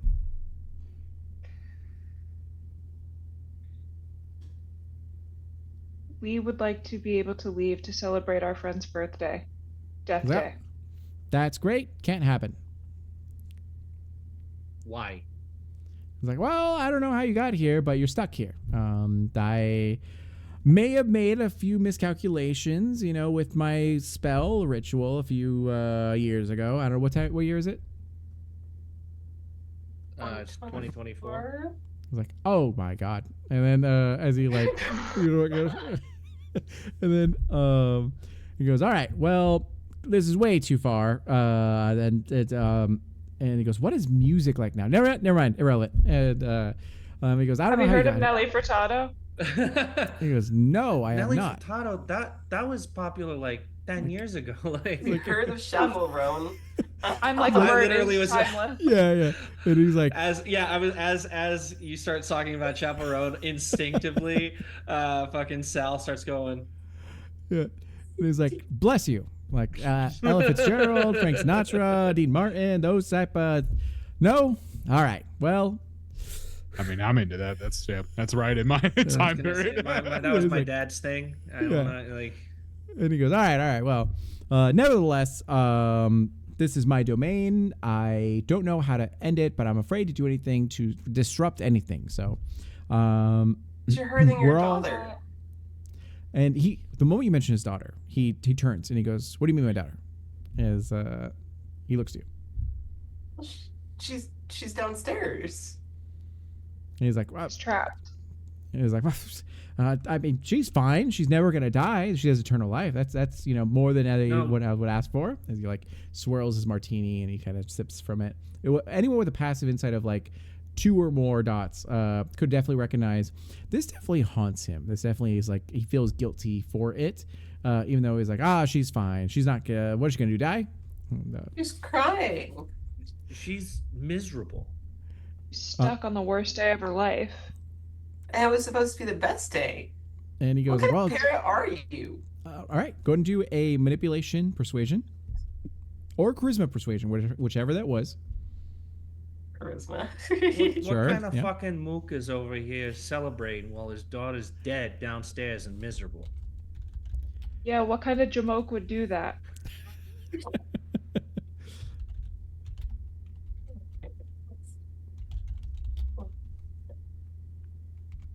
And Winslow tries to square up like Sal. It's 2 successes. Okay, so in the situation, you can go ahead and do a willpower reroll, where you go ahead and pop a point of willpower, so you reduce it by 1, and then reroll 3 of your non-hunger dice, and then see if you can get any more successes. Mhm. You can also rouse the blood, where you get 2 extra dice in your dice pool. You can do both if you want to, but you have to do a hunger check and see if you are roused. That's right. Hunger, I roll up a 2, and I had 1 more success. All right, so your hunger will go up by 1, and you have 3 successes. So with 3 successes, you say that to him, and he immediately snaps to you guys like, "You guys don't think I care about my daughter? Of course I do. I raised her. I saw her from a small child and into a beautiful woman." And he kind of goes like, "I dead woman." And he was like, "I never wanted this. Never ever wanted this, but I thought it was going to help us both. I thought that it would give us immunity to sickness, disease. That's what the spell had said. But I, lemon, demon, it was written in cursive, and it's very hard to read the difference." Not the lemon meme now. It's very confusing, and it's like anyone would have made that mistake. All right. But nevertheless, I haven't been able to visit her because if I get outside of my wards, things can affect me. And if things affect me, we all go boom and everything goes away. And I need to figure out how to get us out of the situation. I know how to fix it. I just need to be able to complete this ritual. And if I do, it'll be great because I get to possess a body. My daughter will possess a body. And then we go back into living our immortality. I'm almost done with it. I just need to have a few key components and then I'll be good. Hey, if you guys want to get out of here, maybe you can strike a deal, maybe you can find a few key components for me and we can get this going and go from there. What other deal do you have, right? Who else is making deals in this place? So question, the ritual's on the floor, right? Like drawn on. It is, yes. I'm guessing I'm looking to the other group of like, at what point do I just try to do what I did earlier? There is a barrier that's beyond the actual sigils, so you're unable to engage sort of with it. If you want to destroy the floor, the area around, you can always try to do that. Yeah. Can I try an occult roll to see if I recognize like this ritual or know how to fix what he's done? Yeah, go ahead and do a intelligence and occult. Okay. And again, if you'd like to, you can go ahead and rouse the blood to get 2 extra dice in your dice pool. And then if you need 2 successes to succeed here. Okay. I'd like to help, but not being proficient in any way in occult. What I'd like to do is I'd like to look at to what's his name, and be like, all right, now listen. What I need you to, I'm happy to help. Sure, happy to help. Here's how I'm gonna help. You're gonna tell that lady right there everything you needed, everything they need to know about this ritual, what it was supposed to do, how it was supposed to work, and you're going to show her whatever materials she needs, and she's going to help us solve this. And I'd like to get up in his face and be intimidating, and just to help out. Sure, yeah. So Morena, go ahead and add an extra die to your dice pool. Great. It'll be 4 successes. Okay, so with 4 successes, you go ahead and say this. Or sorry. You look around to this area, and he goes, "I can't just I can't tip my cards. I don't know, you guys." And so, sure enough, you go ahead and look around the area. You find some books on the cult, and you see that there's various grimoires that are sort of around. One main one, you're gonna like hone in your vision and look a little bit closer. You can read the fine details that, in order for immortality to be reached, you need to be able to be willing to sacrifice the thing you love the most in the world. Which clearly his daughter and all that kind of stuff. So clearly he ended up killing his daughter in one way or another in order for this to happen. And she seems to be a key component here. As you read further on the details, she is the core for all of this sort of situation, whether it be the mage who did it or the vessel or core, whatever. As long as one of them is destroyed, or they both need to be working in tandem in order for all of this to kind of power in. So you got to take down the father, Mr. Duvant, or Isabella, the weeping bride, or alternatively work with Derek to be able to get an alternate route in this. Yeah. Okay, I'm gonna get the rest of my companions in a huddle. That way he can't immediately hear. Be one moment. Sure, I got all the time in the world. Please make your way. Great. I'll explain that. We either need to have Isabella be the key to this, or we face him. I don't know if there's a way that we can get Isabella to just move on. If we can convince her. Winslow, did you tell us about your vision earlier? Yeah, probably. In did you kill me or whatever? Yeah, I probably expressly over-explained that entire interaction. And so I don't know, maybe if because you had the vision like that, you might be the key to talking them down. I mean, you do work in psychiatry, so maybe that would help. I think that more than anything, she does need a psychiatrist. It's really traumatic when your dad kills you in a ritual, and then you end up as a ghost. So she's really powerful, right? His daughter. Isn't that what they told us earlier? Yeah. So why don't we go let her know what happened? We can wait up here for when she knocks him outside of the wards. Right. The whole thing, she kept accusing you of being the one that killed her, and she said, did you kill me? Maybe she just doesn't know who killed her. Maybe that's what she needs to know. Yeah. Or at least get him outside of his protection long enough that we can do something about it. Is my daughter doing well? She's the most beautiful dame out there. She's doing great. She's gorgeous. Listen, I don't know where you're from, but calling your daughter a dame, it's weird, man. Don't do it. It's not 1974. I'm sorry. I thought this was my house. I thought this was my penthouse. This was my. It's cold in here. It is cold in here. You calling your daughter a dame, the temperature went way down. Chilling. And he goes I don't need this. If I could slam a door in your face, I would. But gosh darn it, I can't. As he just sits angrily in his chair and then drinks his martini. Angrily sit. So, just between us gals, right? Yeah.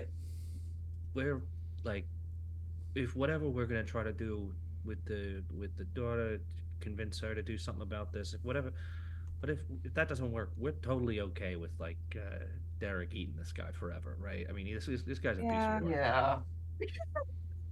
I think we should find a way for him to be destroyed regardless, whether his daughter does it or Derek. What are you guys talking about over there? Why are you in a huddle? How snazzy your suit is. Oh, thank you. Carry on. I've seen many on many bodies. Yours is great. Is there an undead tailor in here somewhere? They're by the way, nice suit, as he tells you so. And then you can't trust a man in a suit. I did tell you that. I think we should go never wrong. He's well, hope you have a great time, and next time we come back, let me know what the world is like out there. Okay. Going through this life that we live, I imagine that I've just got a lot of kind of burner phones, and I just pull out a phone and I put on I'm Like a Bird by Nelly Furtado, and I leave it behind, and then I walk out of the room. He's like, wait, I can't touch it. Or what is that thing? As It's on repeat. yeah, It's on he's like- repeat.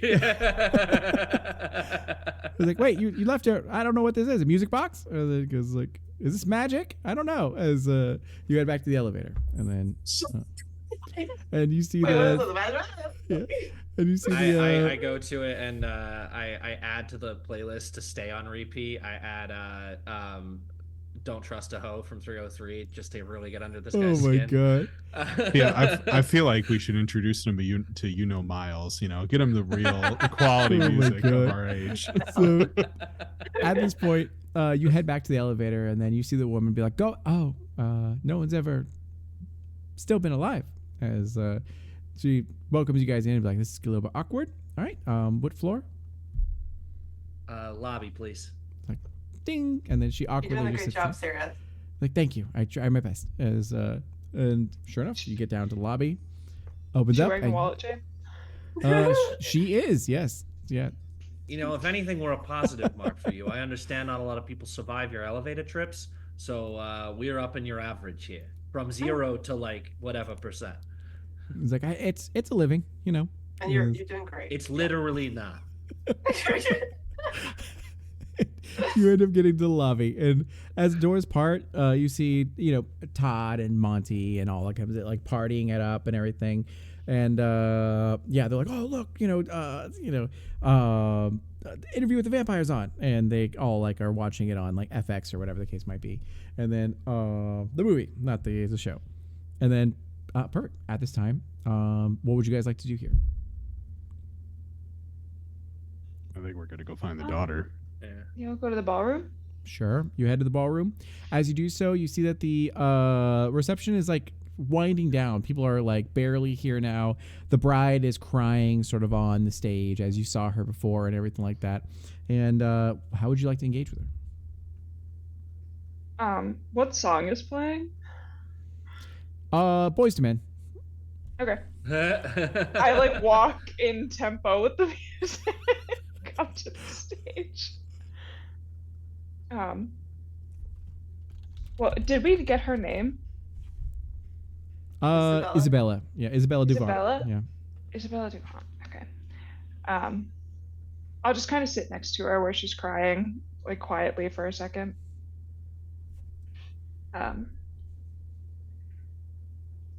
Isabella, I know you're having a hard day. I think it's important to be connected with exactly how it is that you're feeling in a moment like this. And I think that it's really important that you be completely honest with me and yourself right now. Do you want to just kind of say everything that you're feeling really quickly? And she looks to you and goes like, she's like, who are you? I have never met you before in my life. Why do you have a chain? As she looks. I pull out a third wallet chain and I give it to her. Oh my god! I should have reviewed you guys' character inducting sheets people into beforehand. emo society. Looks great with your wedding dress. It matches. Amazing. Every interaction with Winslow comes with a Hot Topic gift card. Yeah, And exactly. Yeah. Hot cash. That's right. Go ahead and get a +1 to. Of all of you, will get a +1 to all social interactions with Isabella for this scene. So you ask her to do this, so you can do a charisma and persuasion roll to get her to convince her to like vent, to you guys. As she looks out to you guys and sees you, the staff members are all kind of like begin to clean, set up, or just clean the area, break down tables and all that. Oh, take an extra for charisma and persuasion as well. Oh, stunning. Wow. That is 5 successes. 5 successes. So with 5 Going in. successes, you ask her to vent and all that kind of stuff. Then she goes like, I don't know you. I just met you. And then she goes like, it was my wedding day. And like, everyone was there. My dad spent so much money on it. And I looked like the most beautiful dame around. And then while I was here, I was getting ready and I started to have like a stomach ache. And I thought that everything was like, I just had to go to the bathroom, which is the worst thing I could do in my wedding dress and everything. So I went over to the back and I ended up like passing out. And then when I woke up, Everyone was around me. I couldn't interact with anything, and then I just got stuck here. Everyone left without me. I don't know what happened, and I'm pretty sure I'm dead. But I just like I can't accept it. Like I won't accept it. I've still got to be alive. There's no way. There's got to be a dream, a horrible dream, and you feel the quaking of everything, and you feel like everything begins. Even the humans that are around are like, "Is it getting cold for you guys?" Like it's really like odd, and they're like, "I'm telling you, it's a ghost. We gotta like let's just take a break really quick." As they all like exit the area, and then you feel that the intensity of her is like growing. And she's not directing it to you guys. She's just venting as you like, ask. I'll very calmly like indicate that I'm like going to put a hand over hers and see if she like tries to like pull away from it. But if she doesn't, then I'll take her hand. Yeah. You got 5 successes, so this will carry over. And she just continues to sob and weep and you feel it relax and like, she has a lot of pent up frustration and anger within her. And surely she is the most powerful being that's here outside of her dad and maybe Derek. That's like, around here, which Derek is, by the way, looming in the shadows, just like going, let me know when you need my help. I'm down to help out. And, he's playing Pogs. Terrifying. Got a Beyblade ready to go. And then, oh my god. This version of the film is my favorite. In a situation like this, I would advise against putting the blame on anyone, and I would think to guide you to accept what is, accept the truth of what has happened, and understand that sometimes these things just happen and they're not fair and they're not right, and moving on and moving through is advisable. Instead, what I'll tell you is that your father is a horrible bastard who has in fact orchestrated this to keep souls bound into this hotel so that I and you and everyone here who is capable of dying in this building remains trapped here forever. At first, maybe to protect you both, but it is the year 2024. I can't tell you how long you've been here, but your father is to blame for all of this. And she looks to you. Some of it hit and some of it didn't. As she goes like, my dad did miss my wedding. Like he said he had an engagement that he needed to go to and he would get there later, but he never did. I was dying and he never even showed up. And like, why? Like, I don't get it. As he always chooses work over me. Like as her like anger is sort of growing and bellowing. And then you recognize that she's like, but like what? I don't understand about like ritual. I'm just grieving about what's happening here. I can't even like leave this area until I like I just don't know what to do. But I feel like if I leave this room, then it truly is going to be over. Like there's going to be no wedding. There's no way I'm going to wake up, and there's no like she's just like is trying to do all this kind of stuff. And then Derek is like by you guys and being like, listen, I could just step in and help out really quick. It's not that bad. Like I gotta like Derek, play Pogs. I just need to eat like one soul. That's not even that bad. I usually eat like a ton. This is like such a charity case for me. Like it's no problem. Like you let me know. And listen, Derek, if you're gonna eat a soul, it's gonna be the old man. You're not touching the young lady. All right. Just go have some Pop-Tarts for now and chill out. He's like, man. no, that's fine. Like if you need me to step in to help, pizza rolls from the cafeteria, and he's like, listen, if you need me to help, like sweet talk Isabella, I absolutely can do that. You just let me know. We just make an agreement that the moment the barrier's down, I get to eat the dad. Just like that's what our agreement is. But until then, you guys do your thing. And he's like waits patiently on like the edge of the stage and like swings his legs back and forth. And so. Isabella, I both love and hate him. Yeah. What time is it? How? It's almost midnight. Yeah, it's almost. Okay. Yeah. That's a good point. Great question. It's actually going to be like 3 a.m. It's going to be like 3 a.m. At this point. Okay. And then so. I'm so sorry. Okay. If Isabella doesn't look like she wants to like make a move against her dad, if she's like still very, very confused and like clearly agitated, I would like to try to compel her. Sure. So go ahead and do a compel. So what you're going to do is your manipulate and dominate, I believe. Let me see. Charisma and dominate. Charisma dominate, yes. And you need 4 successes to succeed here. Okay. I also have compel, so I'll just help and add an extra die. Extra die, yeah. So you're both looking into her eyes as like, yeah.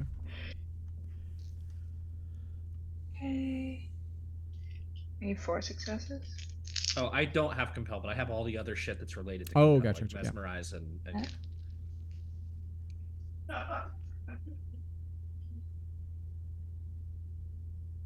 apologies if you hear a dog snoring in the background.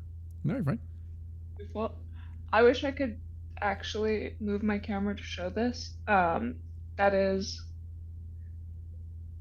5 successes. 5 Ooh. successes? Okay. So Oh, with that's 5 insane. successes, you compel her, and you feel that her mind is very strong, way stronger than a mortal mind, could be. But she's a wraith, a ghost, and everything, and emboldened probably because of the connection of her father, since she was a key component to his ritual and all that kind of stuff. So she has equal amount of power as him, and yet you were able to pierce that and compel her. And what is the compulsion that you give her? Destroy your dad. And then, okay, so you do that as you echo it into her mind. And Derek is like, hell yeah. And is like super stoked about this. Like, you know what? This is a freebie. Let me just help you out. And he like snaps his fingers and you guys appear in the hallway with the mist and everything like that. And as you do so, there's a creaking and she goes like, you're right. My dad did everything. He killed me. Like he must be the one to do this. Like I don't know how, I don't know why, but I feel like he had something to do with this. As she like stomps her way through, her eyes are black, at this point, and then you guys are trailing behind her, and like vampiric flower girls, and as you do so, you end up getting through here, and then he immediately gets up and he drops his martini, and and he goes like, Isabella, what are you doing here? You're like, God, you're just the most beautiful dame ever, and he goes, he's like. Just look over at Winslow, turn on the DMX.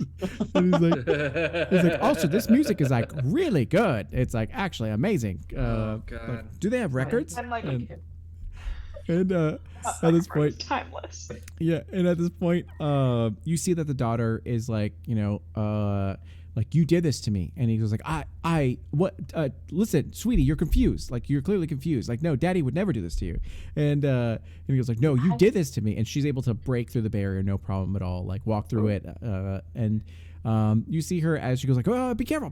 You got to be really careful. You're like, no, you did this to me. You destroyed everything. You killed me. And like, just all begins to bellow as the walls shake and everything quakes and everything is like, listen, Isabella, you need to calm down because any little thing that can happen could destroy everything. I know you don't understand, but it's all been for you. And then sure enough, she like goes and like, takes a knife off of a table that's nearby and ends up like taking it and just like stabbing it into her dad's like stomach, and she's so powerful that she can pick up a mortal object and then actually use it and everything, and it pierces his spiritual ethereal body, and it does so, and you feel that there's a quake in this area, and then sure enough the barrier breaks and everything goes down and all that, and then you see Derek in the wings, sort of like, I just want to feast on it so bad, like you don't get in my way. I just want to break you down so badly. Exactly. And and then as he like tries to get over to them to like devour the dad's soul for like revenge or whatever.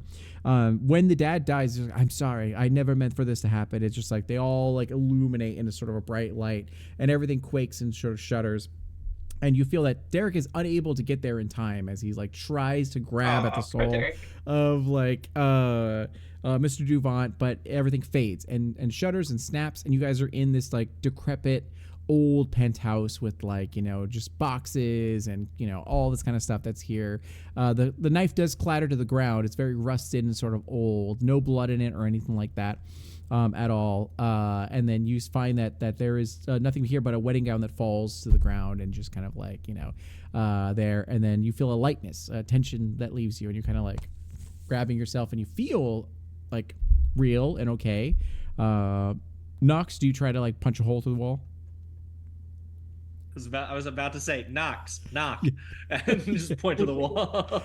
Oh yeah, no, I'm already going. I was getting ready to deck Derek if he was like coming towards it. I know. So the devil. I always do this. I pack too much in a session because there was a scene that we actually fight Isabella and then have a final battle with Mr. Duvant or whatever. But too little time. And then It's okay. I can take my frustration out. yeah, on this is our new Wall and Chronicle. Blood Surge. We'll meet up every Actually, Sunday. though. Yeah, for the next Yeah. So You've been Don't suckered tempt me. into right. exactly, yeah. And then sure enough, you punch a wall and your fist satisfyingly goes straight through, kills a couple humans that are walking down. Like you see them like proposing as a wedding proposal, and then like a bunch of like debris falls on them. And then Romantic. yeah, romantic. And then sure enough, you end up like realizing you've been freed from this place. And as you do so, Luna catches up to you guys and goes like, there was an echo in the force. I feel that like something has happened here, and you guys did something, and it freed everything. Like we're back. Like we can feed on people. Like look at that guy, and he just like jumps on him and feeds on him. And then like the worst news is Cindy's okay, but like we'll go through that.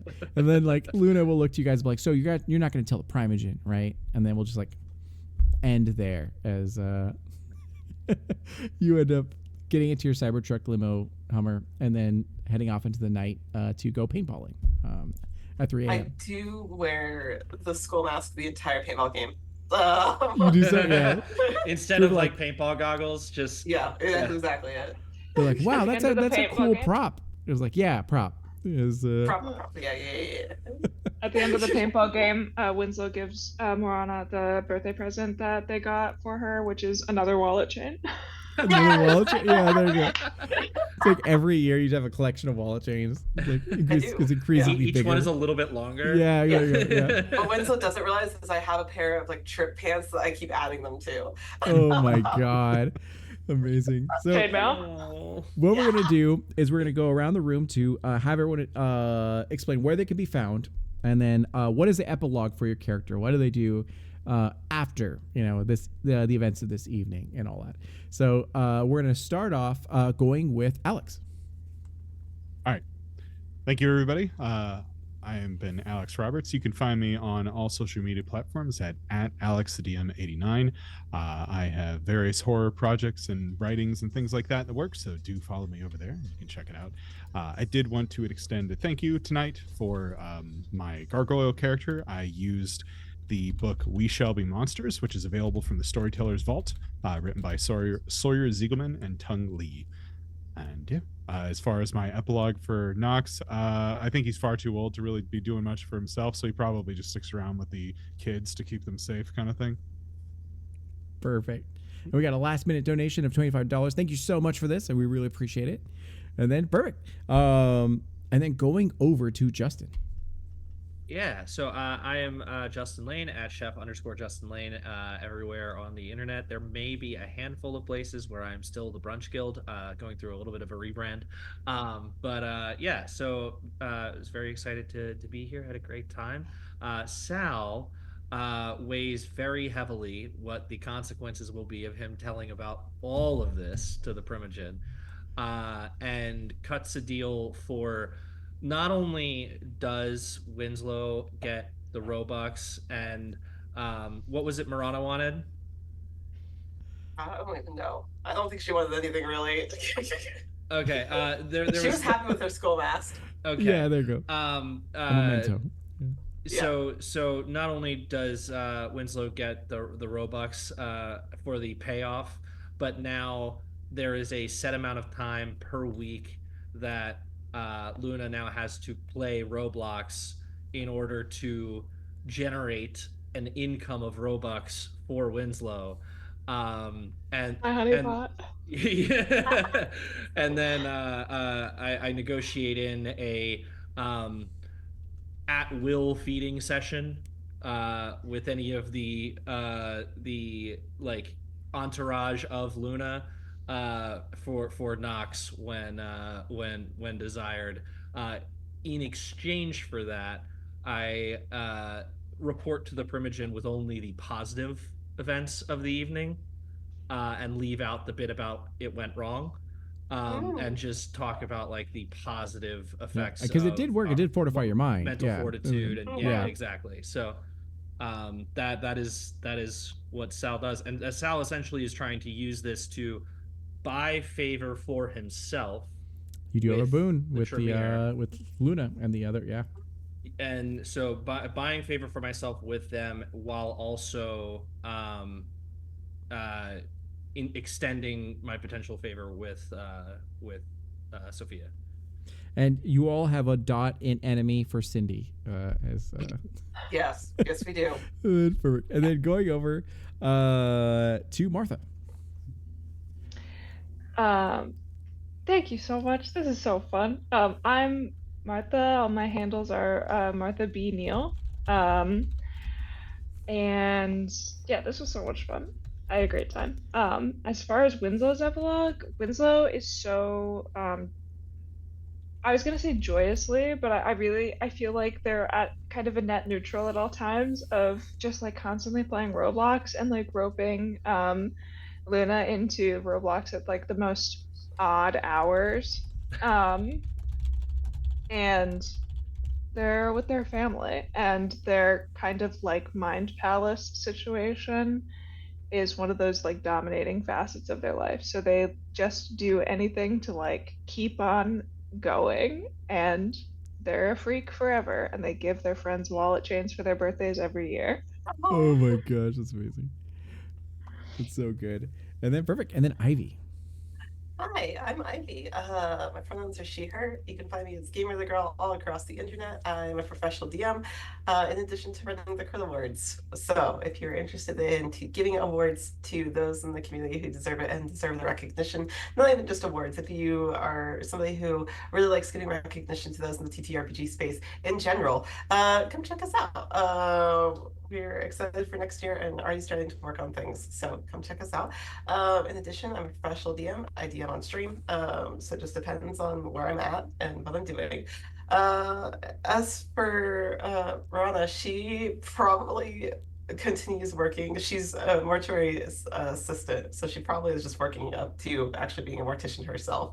Hopefully, she'll succeed in that. I can see her getting up to a lot of terrible things in the future because she's just really optimistic. But yeah, I think that's where she is. That's kind of her main goal at the moment is just working up on that. Thank you so much for having us, D'Angelo. This has been Of great. I'm course, going to yeah. pass it back to you. And it was probably the most memorable death day ever, despite It was. everything. This Yeah. was her favorite death day, actually. Amazing.